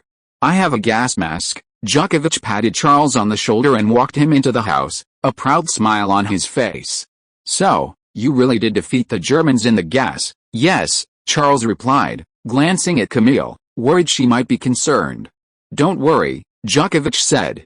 She's come to terms with it. Charles looked at Camille with a skeptical expression. Camille shrugged helplessly. Everyone is in danger, Charles. We're not immune either. I understand. Camille's decision to stop acting the way she had before stemmed from a conversation with Djokovic. Do you know why Charles is afraid to come back? Djokovic said. He's probably worried you'll stop him from going to the battlefield. Camille, who was washing dishes, stopped what she was doing. Djokovic continued, it's his mission, Camille, he's a born military strategist. His presence on the battlefield means victory, it means saving many lives, including ours. Yes, when the Germans attacked us, Charles invented the tank and saved our lives, and our neighbors' lives too. We couldn't stop him. We shouldn't stop him. Camille thought of the neighbors' children. Many of them survived because Charles withstood the German gas attacks, even though some were blinded. Neighbors came one after another to express their gratitude, tears streaming down their faces. This was all Charles had earned on the battlefield. If he had stopped him from going, the outcome might have been very different. Thinking of this, Camille decided to abandon his previous negative attitude and actively support Charles. Charles, upon learning this, suddenly felt relieved, at least no longer harboring the same concerns as before. His reluctance to return home for a while was indeed partly due to this. Motorcycle factory. 570,000, tractor factory. 1,210,000, aircraft manufacturing plant. 3,290,000. At the dinner table, Djokovic checked the accounts in the ledger. The final figures shocked Charles. Including income from industrial property rights and profits from the St. Etienne arsenal, Charles's monthly net profit had reached 21.87 million francs, and his total assets were approaching 100 million. If we hadn't spent 30 million on the steel mill last month, we would have broken the 100 million mark, Djoko said with a hint of regret in his eyes. But Charles felt quite the opposite. Holding so much money made him uneasy. Not because of the sheer amount. Charles admitted that might be one reason. We have to spend it, Charles said. What? Djoko looked at Charles in confusion. Who would feel the heat of holding money and be so eager to spend it? Money will depreciate, father, Charles reminded him. It's wartime now. Labor is going to the battlefield, and supplies are being consumed in large quantities. Prices will inevitably rise, Djoko said. Oh, understanding dawned on him. You're right. By then, this 100 million won't be worth 100 million anymore. It might be halved or even less. Then Djoko hesitated, but how are we going to spend it? Charles didn't hesitate at all. Converted into dollars, the United States was the least affected country by the war among the participating nations. Its domestic economy remained unaffected. More importantly, it needed to continuously enhance the credibility of the dollar to build dollar hegemony, so the dollar appreciated for a considerable period. Note, dollar hegemony began in January 1918 after World War I, when U.S. President Wilson proposed the 14 points, intending to establish a U.S.-led international trade and alliance system after the war. After World War II, the U.S. linked the dollar to gold, establishing the Bretton Woods system. Many consider this the starting point, but it was already in place by then. Djoko also thought the plan was feasible and nodded in agreement. Also, Charles said, I heard the insurance industry is doing poorly lately. Yes, Djoko nodded. It's because the Germans bombed Dunkirk, causing a huge fire that led to the bankruptcy of 2 insurance companies and left 3 others barely surviving. The Germans had learned something else from France, aerial bombs, and then they couldn't wait to bomb Dunkirk. Djoko added, like you said, it's wartime now, and insurance has become a high-risk industry. Charles didn't respond, just quietly looking at Djoko. Djoko seemed to understand something, looking at Charles in shock. You're not thinking of investing in the insurance industry, are you? Why not? Charles countered. If I know the military plans, the risk is much lower. This wasn't the real reason. What Charles really meant was, if I knew how the war would develop, wouldn't investing in the insurance industry be a sure thing? Chapter 370. If you want to win, buy my cannons. I was delayed today, so only 1 chapter. I'll try to resume 3 chapters a day starting tomorrow. Please forgive me if I can't manage that occasionally. Now is the perfect time to enter the insurance industry. War and fire have eroded capital's confidence in the insurance sector, meaning Charles has fewer competitors, making it easier and cheaper to acquire insurance companies. Furthermore, Charles can naturally command higher premiums, higher risk, higher premiums. On the other hand, during periods of continuous currency devaluation, people generally believe that buying insurance is more worthwhile, otherwise, money sitting in their hands will simply disappear. More importantly, Charles has foresight. He knows where is safe and where is dangerous. For example, he certainly wouldn't operate in Verdun, allowing him to confidently take orders in Paris. The German occupation of Paris wouldn't happen for another 20 years. Note, Germany occupied Paris in 1940 during World War II. If there's any danger in Paris, it's that the Germans might develop the so-called Paris Cannon, but the damage it would cause to Paris would be negligible. It could even provide Charles with business opportunities. Worried about houses being bombed and property damage? Then buy insurance. Charles will pay you double, a great advertising slogan, the key being Charles. He's practically a talisman. The next morning, Charles woke up in his small room. The rooms at the police training base were more luxurious, with orderly guards ensuring security, but for some reason, Charles could only truly relax and fall into deep sleep here. Perhaps this was the feeling of home.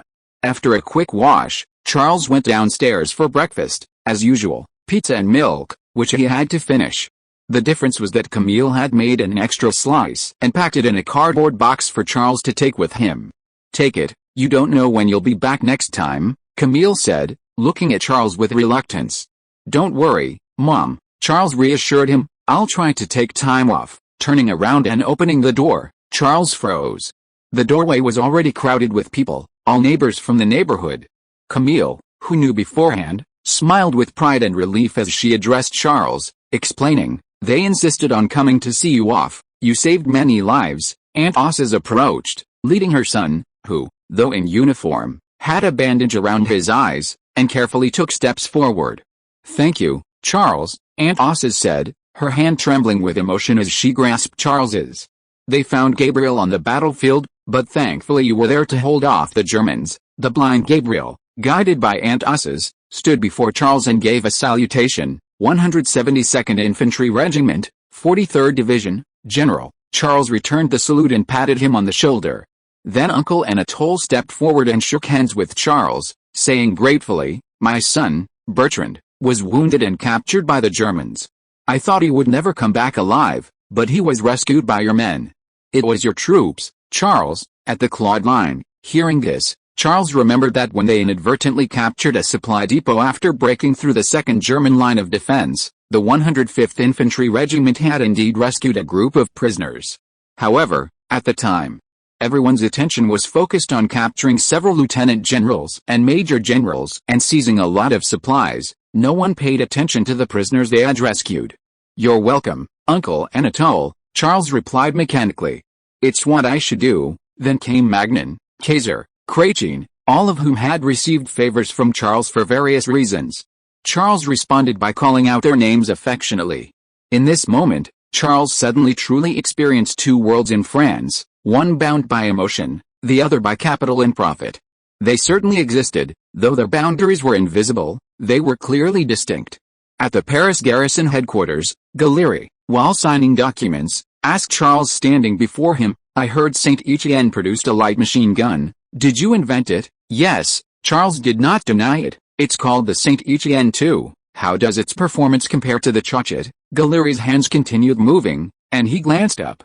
I'm not sure, General, Charles replied. It should be tested on the battlefield. Gallery grunted, pausing his work and glancing meaningfully at Charles. He knew what Charles was planning, but he wouldn't say it aloud. Next time, Gallery hinted, you'd better invent it sooner, or at least give the military a heads up. The military has already placed a large order for the Chouchat, and even if they return it, they'll lose a significant amount of their deposit. Charles straightened up and replied, yes, General, but the smile on his lips clearly told Gallery, sorry, General. It's business. I'll do it again next time. Gallery shook his head slightly, seemingly helpless with Charles.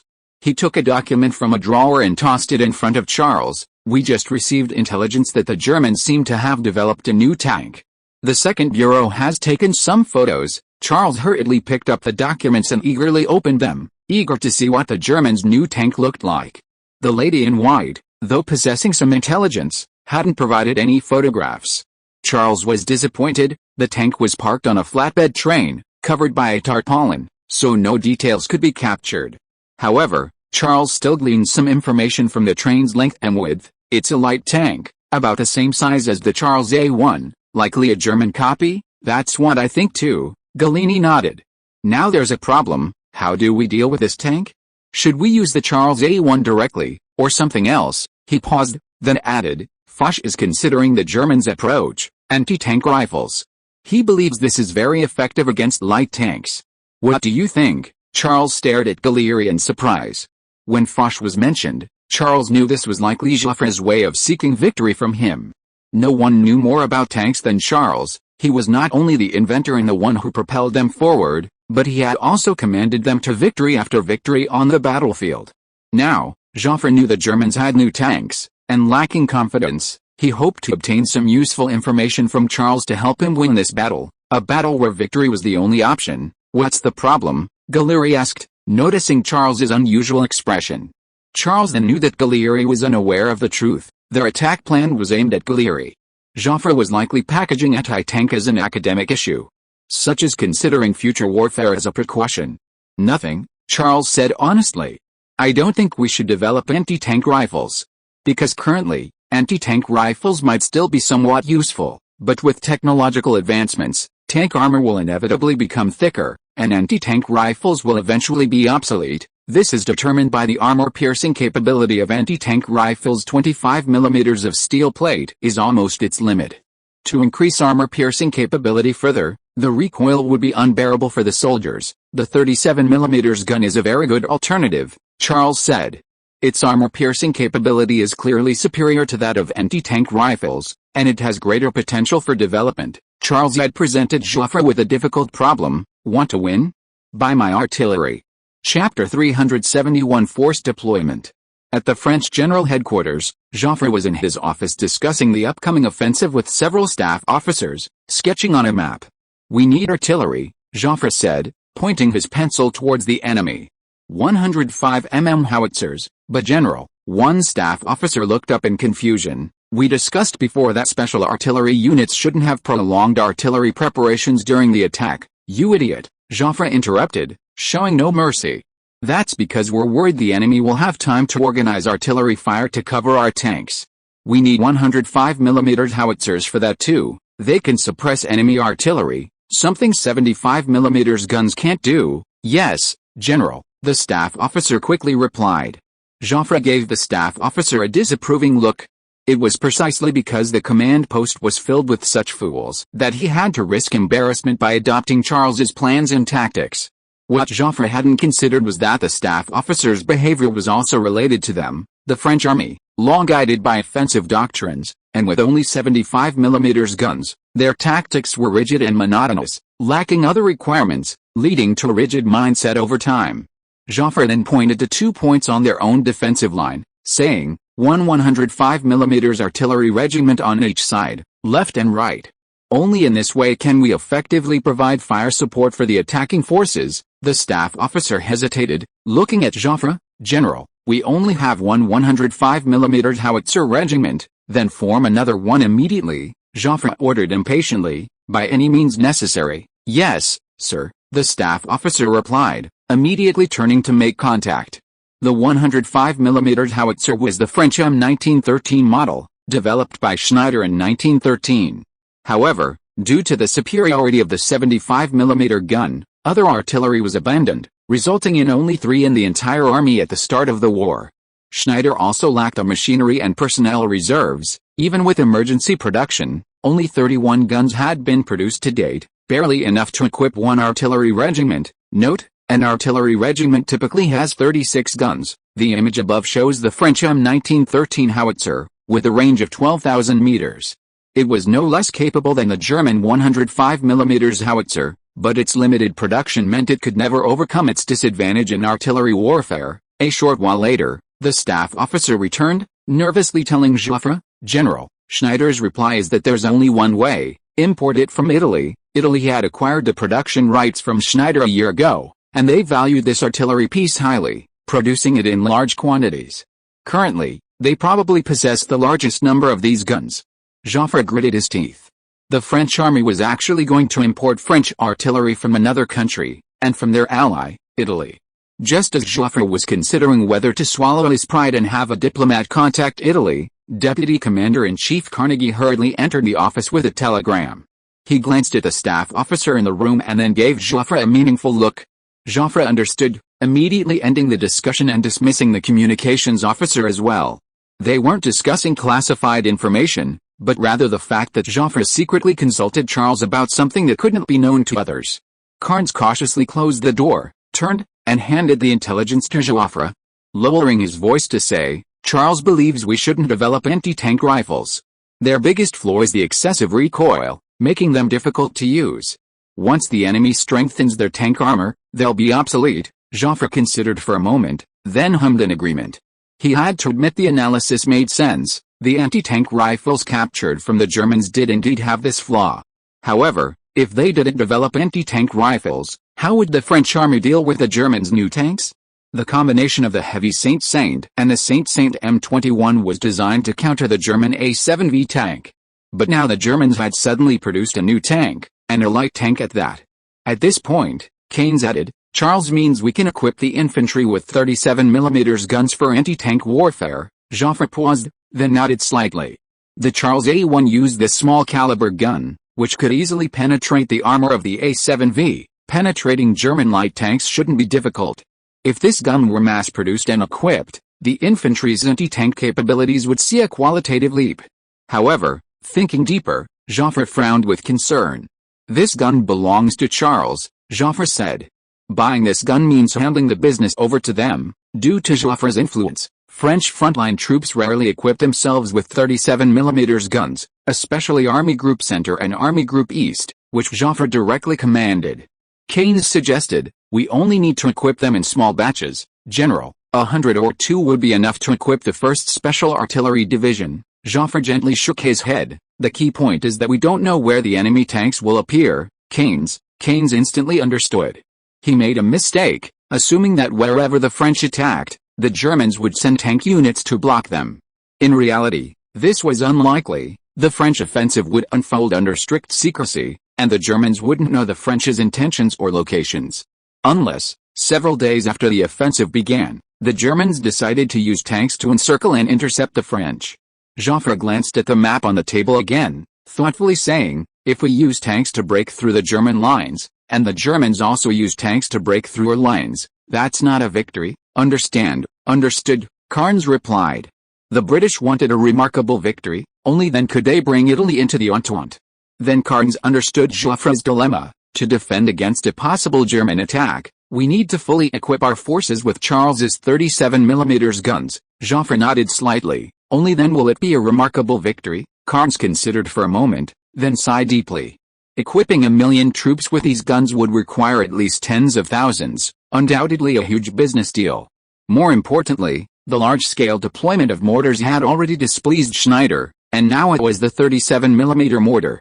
How was Joffre supposed to explain this to James? "We have no other choice, General," Carnes said cautiously. "I believe Mr. James understands." Joffre smiled slightly. "Capitalists only care about profit, they never reason." Hoping James would understand was wishful thinking. Besides, the mortars were a necessity, and the 37mm mortars were a necessity too. What if Charles produced other artillery pieces later? One necessity after another. Could Schneider tolerate it? If Schneider tolerated it, did it mean he had lost this competition? Joffre slowly rose, walked to the window with his hands behind his back, and gazed melancholically at the distant forest, a very uncomfortable possibility weighing on his mind. If this was just the beginning, would he be forced to side with Charles in the future?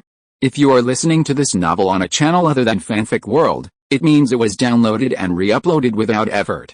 We warmly invite you to visit our channel, Fanfic World. There you will find the original version of this story and many other novels of various genres. We look forward to seeing you dive into a world of incredible novels. Chapter 372 Head-on Collision. Joffre's predicament was exactly what Charles hoped for. Power struggles are often not just about money. The full deployment of the 37mm gun would indeed bring Charles economic benefits. Each gun sold for 1,500 francs, and after splitting the profits with Saint Etienne, Charles would earn over 300 francs. Even if 10,000 were sold, it would only amount to a little over 3 million francs, a drop in the bucket for Charles at this point. On the other hand, primarily used for anti-tank warfare, its ammunition consumption was much lower than ordinary artillery. In the long run, its profits were less than mortars, machine guns, grenades, and even military uniforms. But if it could advance further in the anti-tank gun field, create some conflict between Joffre and Schneider or sow discord between them, or even be used for covert maneuvers, then things would be different. Police Training Base, 105th Infantry Regiment Headquarters. Tidjany cheered after receiving a telegram. Great. They've assigned a gas mask training to the 89th Infantry Regiment. Charles stared blankly at the map, not responding.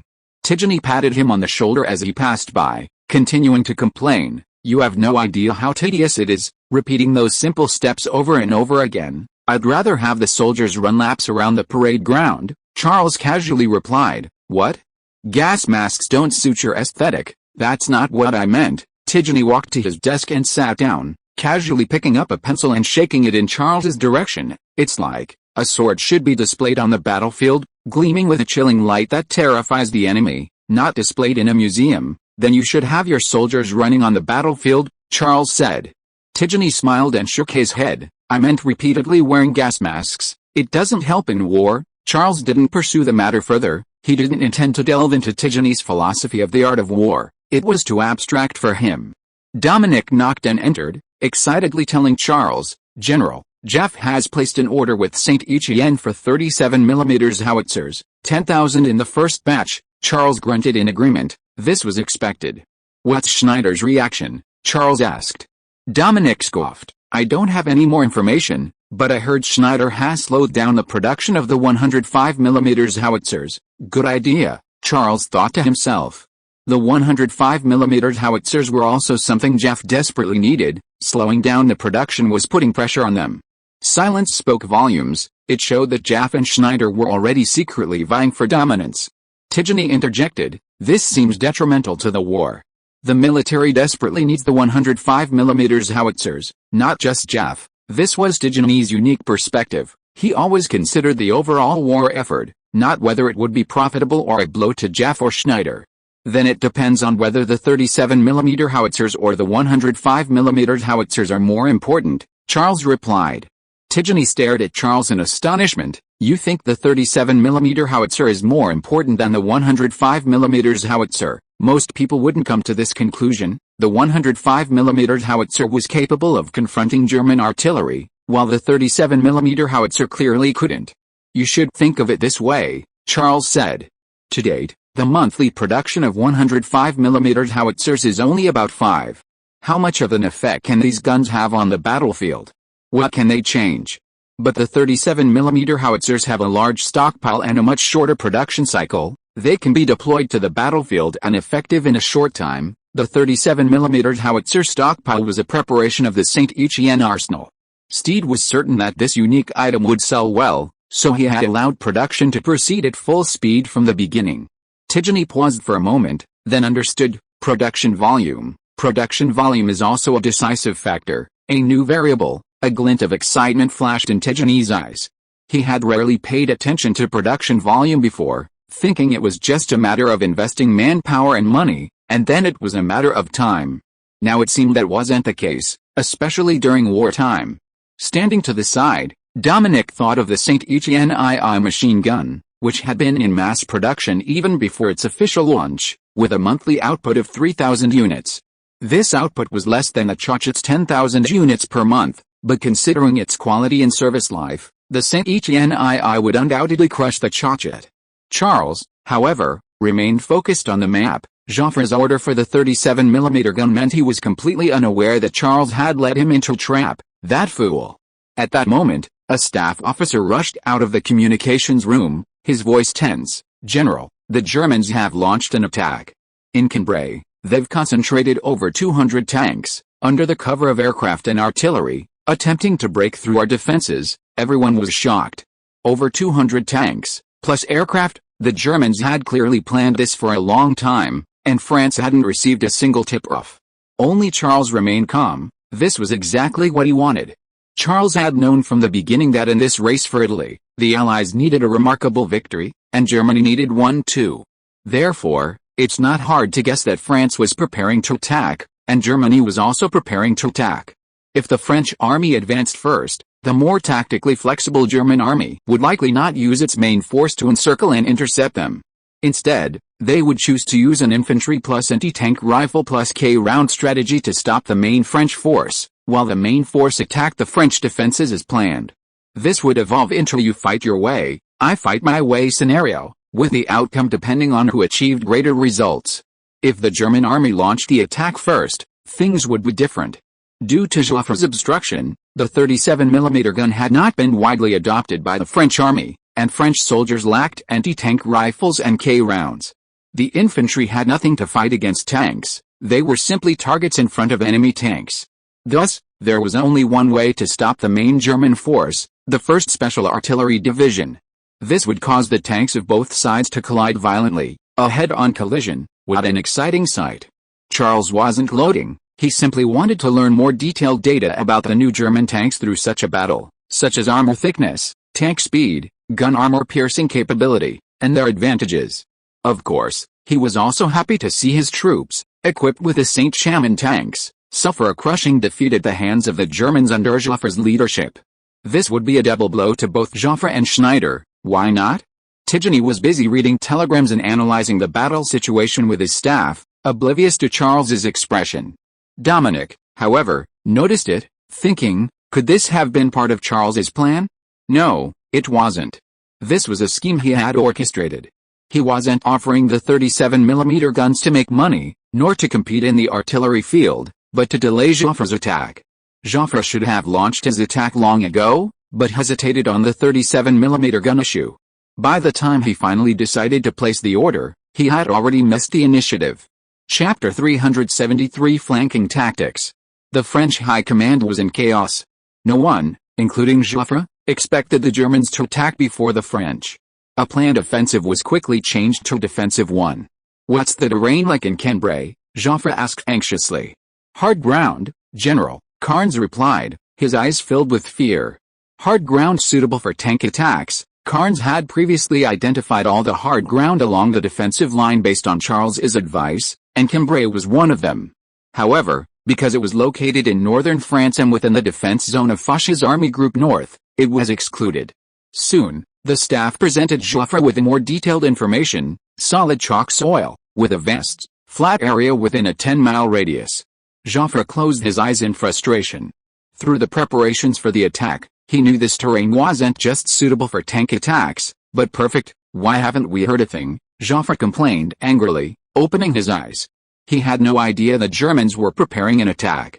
It was clearly a tight intelligence blockade, Carnes recalled. The few tanks we found were likely intentionally shown to us by the Germans. Carnes was referring to the photos taken by the Second Bureau showing tanks covered by tarpaulins on the train. What do you mean? Joffre asked. Carnes handed over the photos and documents, replying quietly, they misled us into thinking these tanks were being transported to Messina, and that there weren't many. Joffre was momentarily speechless. This was his judgment. There were only 2 carriages of tanks on the train, a total of 6, being transported to Messina. From this, Joffre concluded, the Germans have at most 20 or 30 tanks, and the hilly terrain of Messina isn't very suitable for tank warfare. They still don't know how to fight tank battles. Joffre then ordered increased aerial reconnaissance around Messina to monitor German movements. Now it seemed he had been tricked by the Germans. All of this was what the Germans wanted to tell him. Of course, Joffre wouldn't admit it. Joffre's embarrassment vanished in an instant. He coughed lightly, his expression immediately returning to normal. His eyes swept across the map, and in a calm and collected voice, he ordered, order the 1st Special Artillery Division to reinforce Cambrai. Yes, General. After a pause, Joffre ordered again, send a telegram to Charles, instructing him to command the 2nd and 3rd Air Regiments to cooperate with our forces. Yes, sir. Soon, Charles received the order from General Headquarters to cooperate with the operations in Cambrai. This was reasonable. Charles commanding the Air Corps did not mean they were his personal forces. However, Joffre specifically designated the 2nd and 3rd Air Regiments, the two closest airfields to Cambrai. Charles sent a telegram inquiring, "Are you sure, General? You should know the Germans have equipped themselves with new fighter planes." General Headquarters' reply was filled with condescending arrogance, "Of course, I need you to immediately regain air superiority over Cambrai." Immediately, Joffre had never taken the Germans' new fighter planes seriously. He believed France possessed air superiority, as it had always had, and as long as Charles sent his planes into the air, that would suffice. At this point, a battle plan should have been in place so that Charles would know how to command the aircraft in coordination with the ground forces. But Joffre said nothing. Charles could only reply, "As you wish, General." After a moment's consideration, Charles telegraphed the 2nd and 3rd Air Regiments to prepare for battle and ordered each regiment to scramble 4 aircraft to Cambrai for reconnaissance. Charles specifically instructed, "Its reconnaissance, retreat immediately if anything is amiss." He then ordered the 1st Air Regiment, based in Paris, to send a squadron to reinforce the frontline airfields. Meanwhile, in Cambrai, northwest of France, artillery roared. German tanks, in neat formation, slowly advanced towards the French defenses amidst smoke and gunfire, followed by squadrons of German soldiers armed with rifles. This was the 1st Tank Division of the 2nd Army. It had secretly reinforced Cambrai. The tanks entered the front lines under the cover of artillery fire and darkness, immediately concealing themselves in tank bunkers and camouflaging themselves, so that even friendly forces at the front were unaware of their presence. This is a common method of intelligence blocking in war. They are most concerned with protecting friendly forces, not the enemy. This is because the enemy's main source of intelligence is capturing and interrogating prisoners. Major General Nicholas, commander of the 1st Tank Division, stood atop an Upper Silesia tank, observing the battle situation at the front through binoculars. Under his beam, tanks crossed enemy trenches in waves, then split into several groups and moved along the sides of the trenches, coordinating with soldiers to break through enemy lines. This was a tactic developed by Major General Nicholas, which he called flanking maneuvers. Note, such tactics did exist during World War I, but they were invented by the British. The reason was that at the time, there were no armored personnel carriers to accelerate soldiers. If tanks quickly broke through enemy trenches and advanced deep into their territory, they would leave the infantry far behind, making them easy targets for encirclement and piecemeal attacks.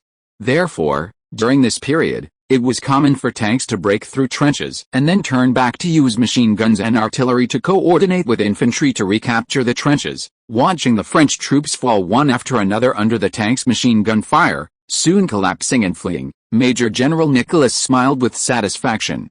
He had initially worried that the new tanks and tactics might cause unforeseen problems, but now it seemed those worries were completely unnecessary. "General," the staff officer reported, "enemy aircraft spotted." Avro fighters. Major General Nicholas was startled. The Cheryl Air Force.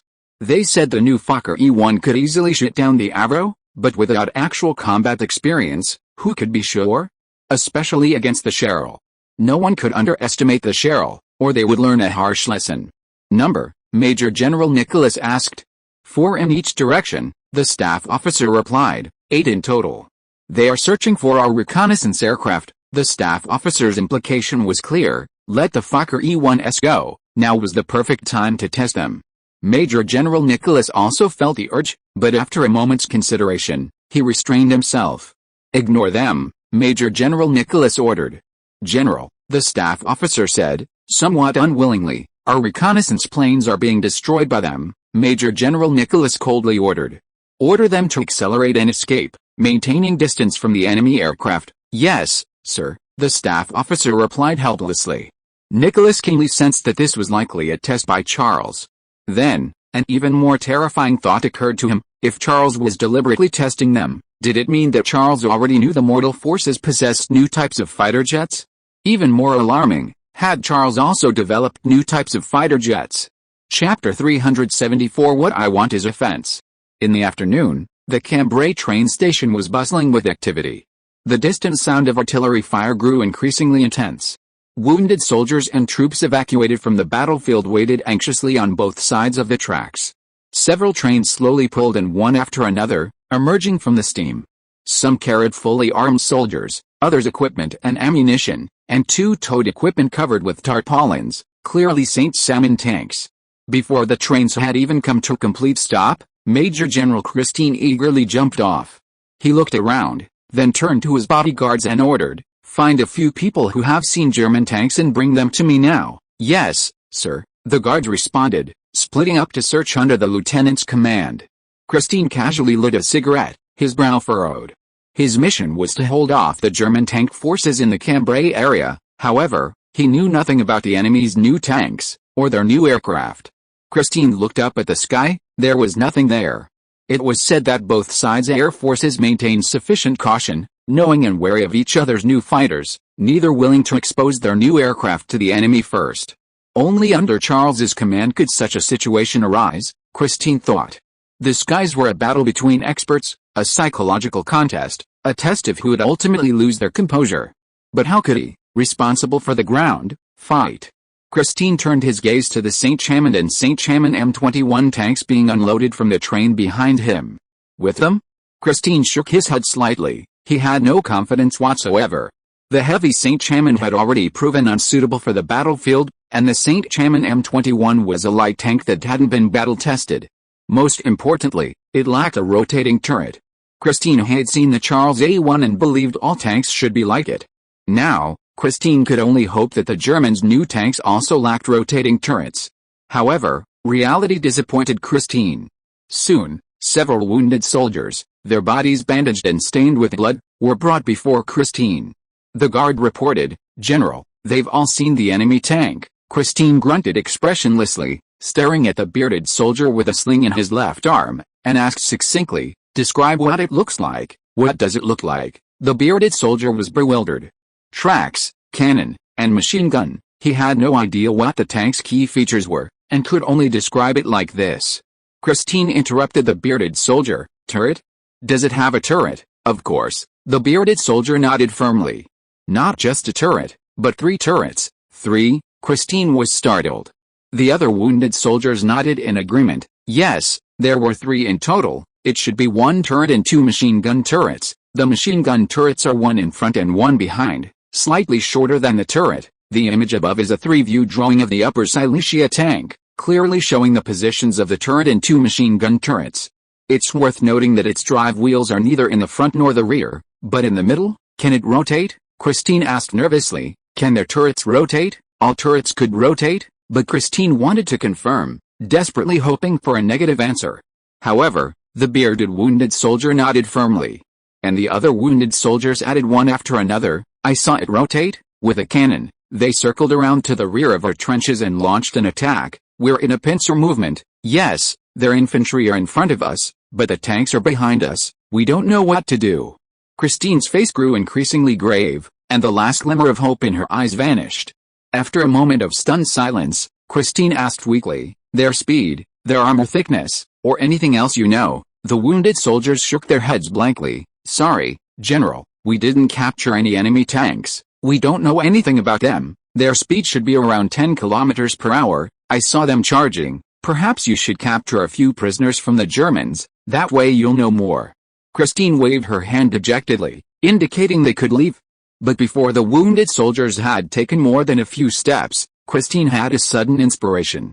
She quickly caught up with them and asked, "You just said they were attacking you from behind the trenches?" "Yes, advancing along the trenches and then mowing you with machine guns." Christine hurriedly pulled a notebook from her pocket, took out a pen, and handed it to them. "Can you draw their attack trajectory?" The wounded soldiers looked at each other, but no one took it. "That's clear, General. No need to draw." "Yes, they move along the trenches. Their objective is to kill us hiding in the trenches, so they will inevitably advance along the edge of the trenches." Christine thought about it and agreed, then nodded and let them go. After considering for a moment, hope rekindled in Christine's eyes. He turned to the communications soldier and ordered, "Set up the radio." Immediately, Christine made contact with headquarters via radio. "I have an idea, General," Christine reported to Joffre. "I understand that after the enemy tanks break through our lines, they will attack along the trenches from the sides, exposing their side armor. If we hide our tanks behind the lines, the enemy tanks will be light targets in front of us. This would avoid the St. Chamond tanks' lack of a turret, allowing them to fire at the frontal targets, making the presence or absence of a turret less important." However, he soon received Joffre's reply. "No, Christine, I want an offensive. The enemy doesn't know we have new tanks. They will be caught off guard, allowing us to achieve victory quickly. If we fire at them from our bunkers, we can only repel them. They will soon understand what's going on. Joffre was a staunch supporter of the offensive theory and desired a remarkable victory, certainly not limited to defense. But our tanks have a major flaw, General, Christine persisted. Defense is more advantageous for us. This time, Joffre didn't bother explaining. He simply replied, execute the order. Christine, holding the telegram, was speechless, then sighed and abandoned his own idea. Christine dared not disobey orders, or he would be court-martialed. He still had to lead his men bravely forward, regardless of the casualties or cost. Otherwise, they might face an execution order. Chapter 375 Tank Warfare. At that moment, a strange thought flashed through Christine's mind. Ask Charles for help. Charles must know how to solve this problem, Christine thought. There was no problem he couldn't solve. But the next second, Christine cut off the thought. He knew the relationship between Joffre and Charles, and he also knew that the Schneider tanks he was equipped with were meant to defeat Charles. Asking Charles for help under these circumstances was absurd. The military situation was urgent. The German army was advancing towards Cambrai at a speed of 2 kilometers per hour. Christine only had a little over an hour to prepare. He directed his troops to unload the tanks from the trains and then had his soldiers use houses to hide the tanks in the town, ready for battle. Christine could only hope to win in this way, just as Joffre had said, by catching the Germans off guard. However, reality still disappointed him. Major General Nicholas of the German 1st Tank Division was riding in a sidecar motorcycle, following his troops forward. Major General Nicholas observed the battle situation while marveling at the convenience of the sidecar motorcycle. Its compact size granted it excellent off-road capability, and compared to two-wheeled motorcycles, it offered greater stability, making it an excellent command vehicle. Its drawbacks were its limited space and lack of protection. A motorcycle caught up with him from the right, and the rider shouted, "General, intelligence." Without waiting for orders, the driver slowed down and stopped, handing Major General Nicholas the telegram. Nicholas glanced at it. It read, 1st Special Artillery Division ambushed in Cambrai. A slight smile appeared on Nicholas's lips. They hadn't expected the Germans to have spies in Cambrai. Tanks, being so conspicuous, certainly wouldn't escape detection. Major General Nicholas had even received a map of French troop deployments in Cambrai. Nicholas didn't follow the troops. He chose to stop and consider the next operational plan. Directly entering Cambrai for urban warfare was not a good idea. It would be too dangerous for the tanks and wouldn't allow them to utilize their strengths. General, the staff officer suggested, we can concentrate our artillery fire on Cambrai, then the enemy tanks will have no choice but to come out of town to fight. It seemed like a good idea. If the enemy tanks didn't come out, they would be bombed to pulp. If they did come out, unprepared, they would be met with a fierce onslaught from the German tank divisions. But Major General Nicholas didn't accept the suggestion. Concentrating artillery takes time, DM, Major General Nicholas said coldly, and bombing won't be effective in a short time either. The staff officer agreed, especially since killing the tanks hiding in the town would require a lot of shells and a long bombardment. Major General Nicholas was silent for a moment, then said, we have a better way to force the enemy out.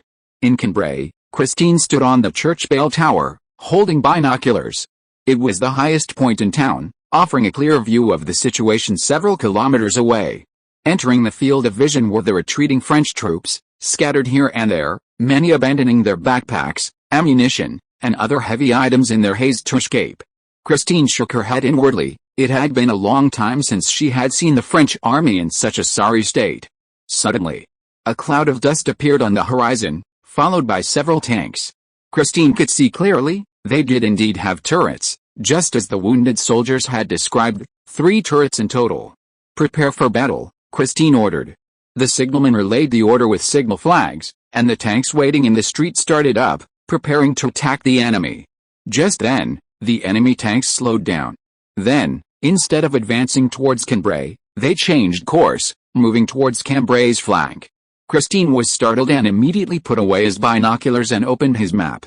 The flank was the 97th Infantry Division's defensive line. If the enemy broke through this line, they could penetrate behind Cambrai and cut off the railway and road.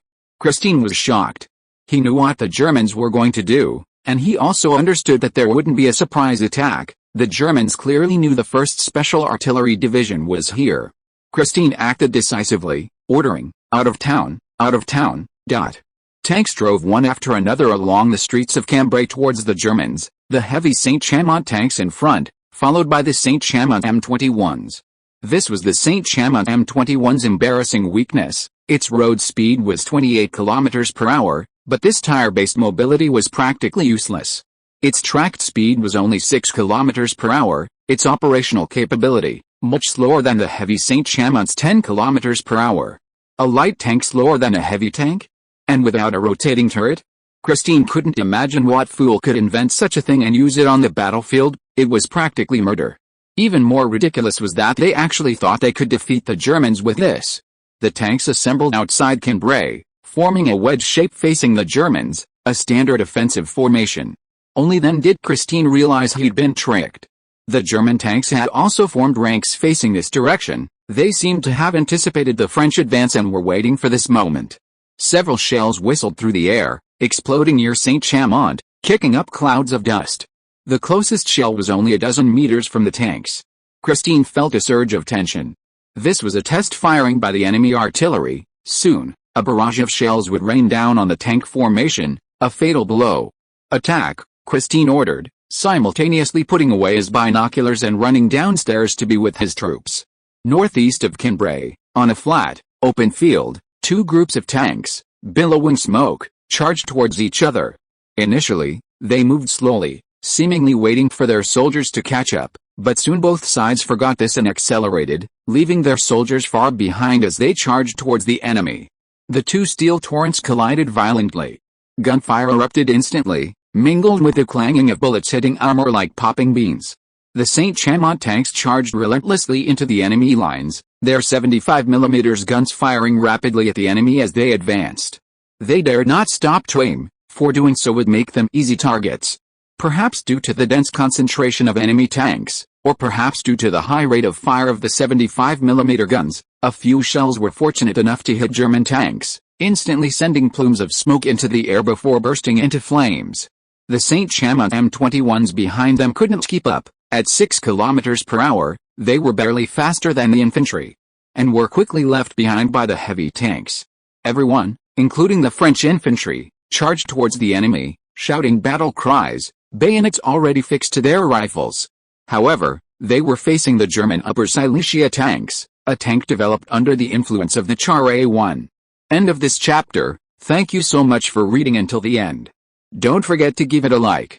Looking for more exclusive content and immediate access? Subscribe to our Patreon. Remember, every like, subscription or donation encourages us to continue. Thank you all. See you in the next video.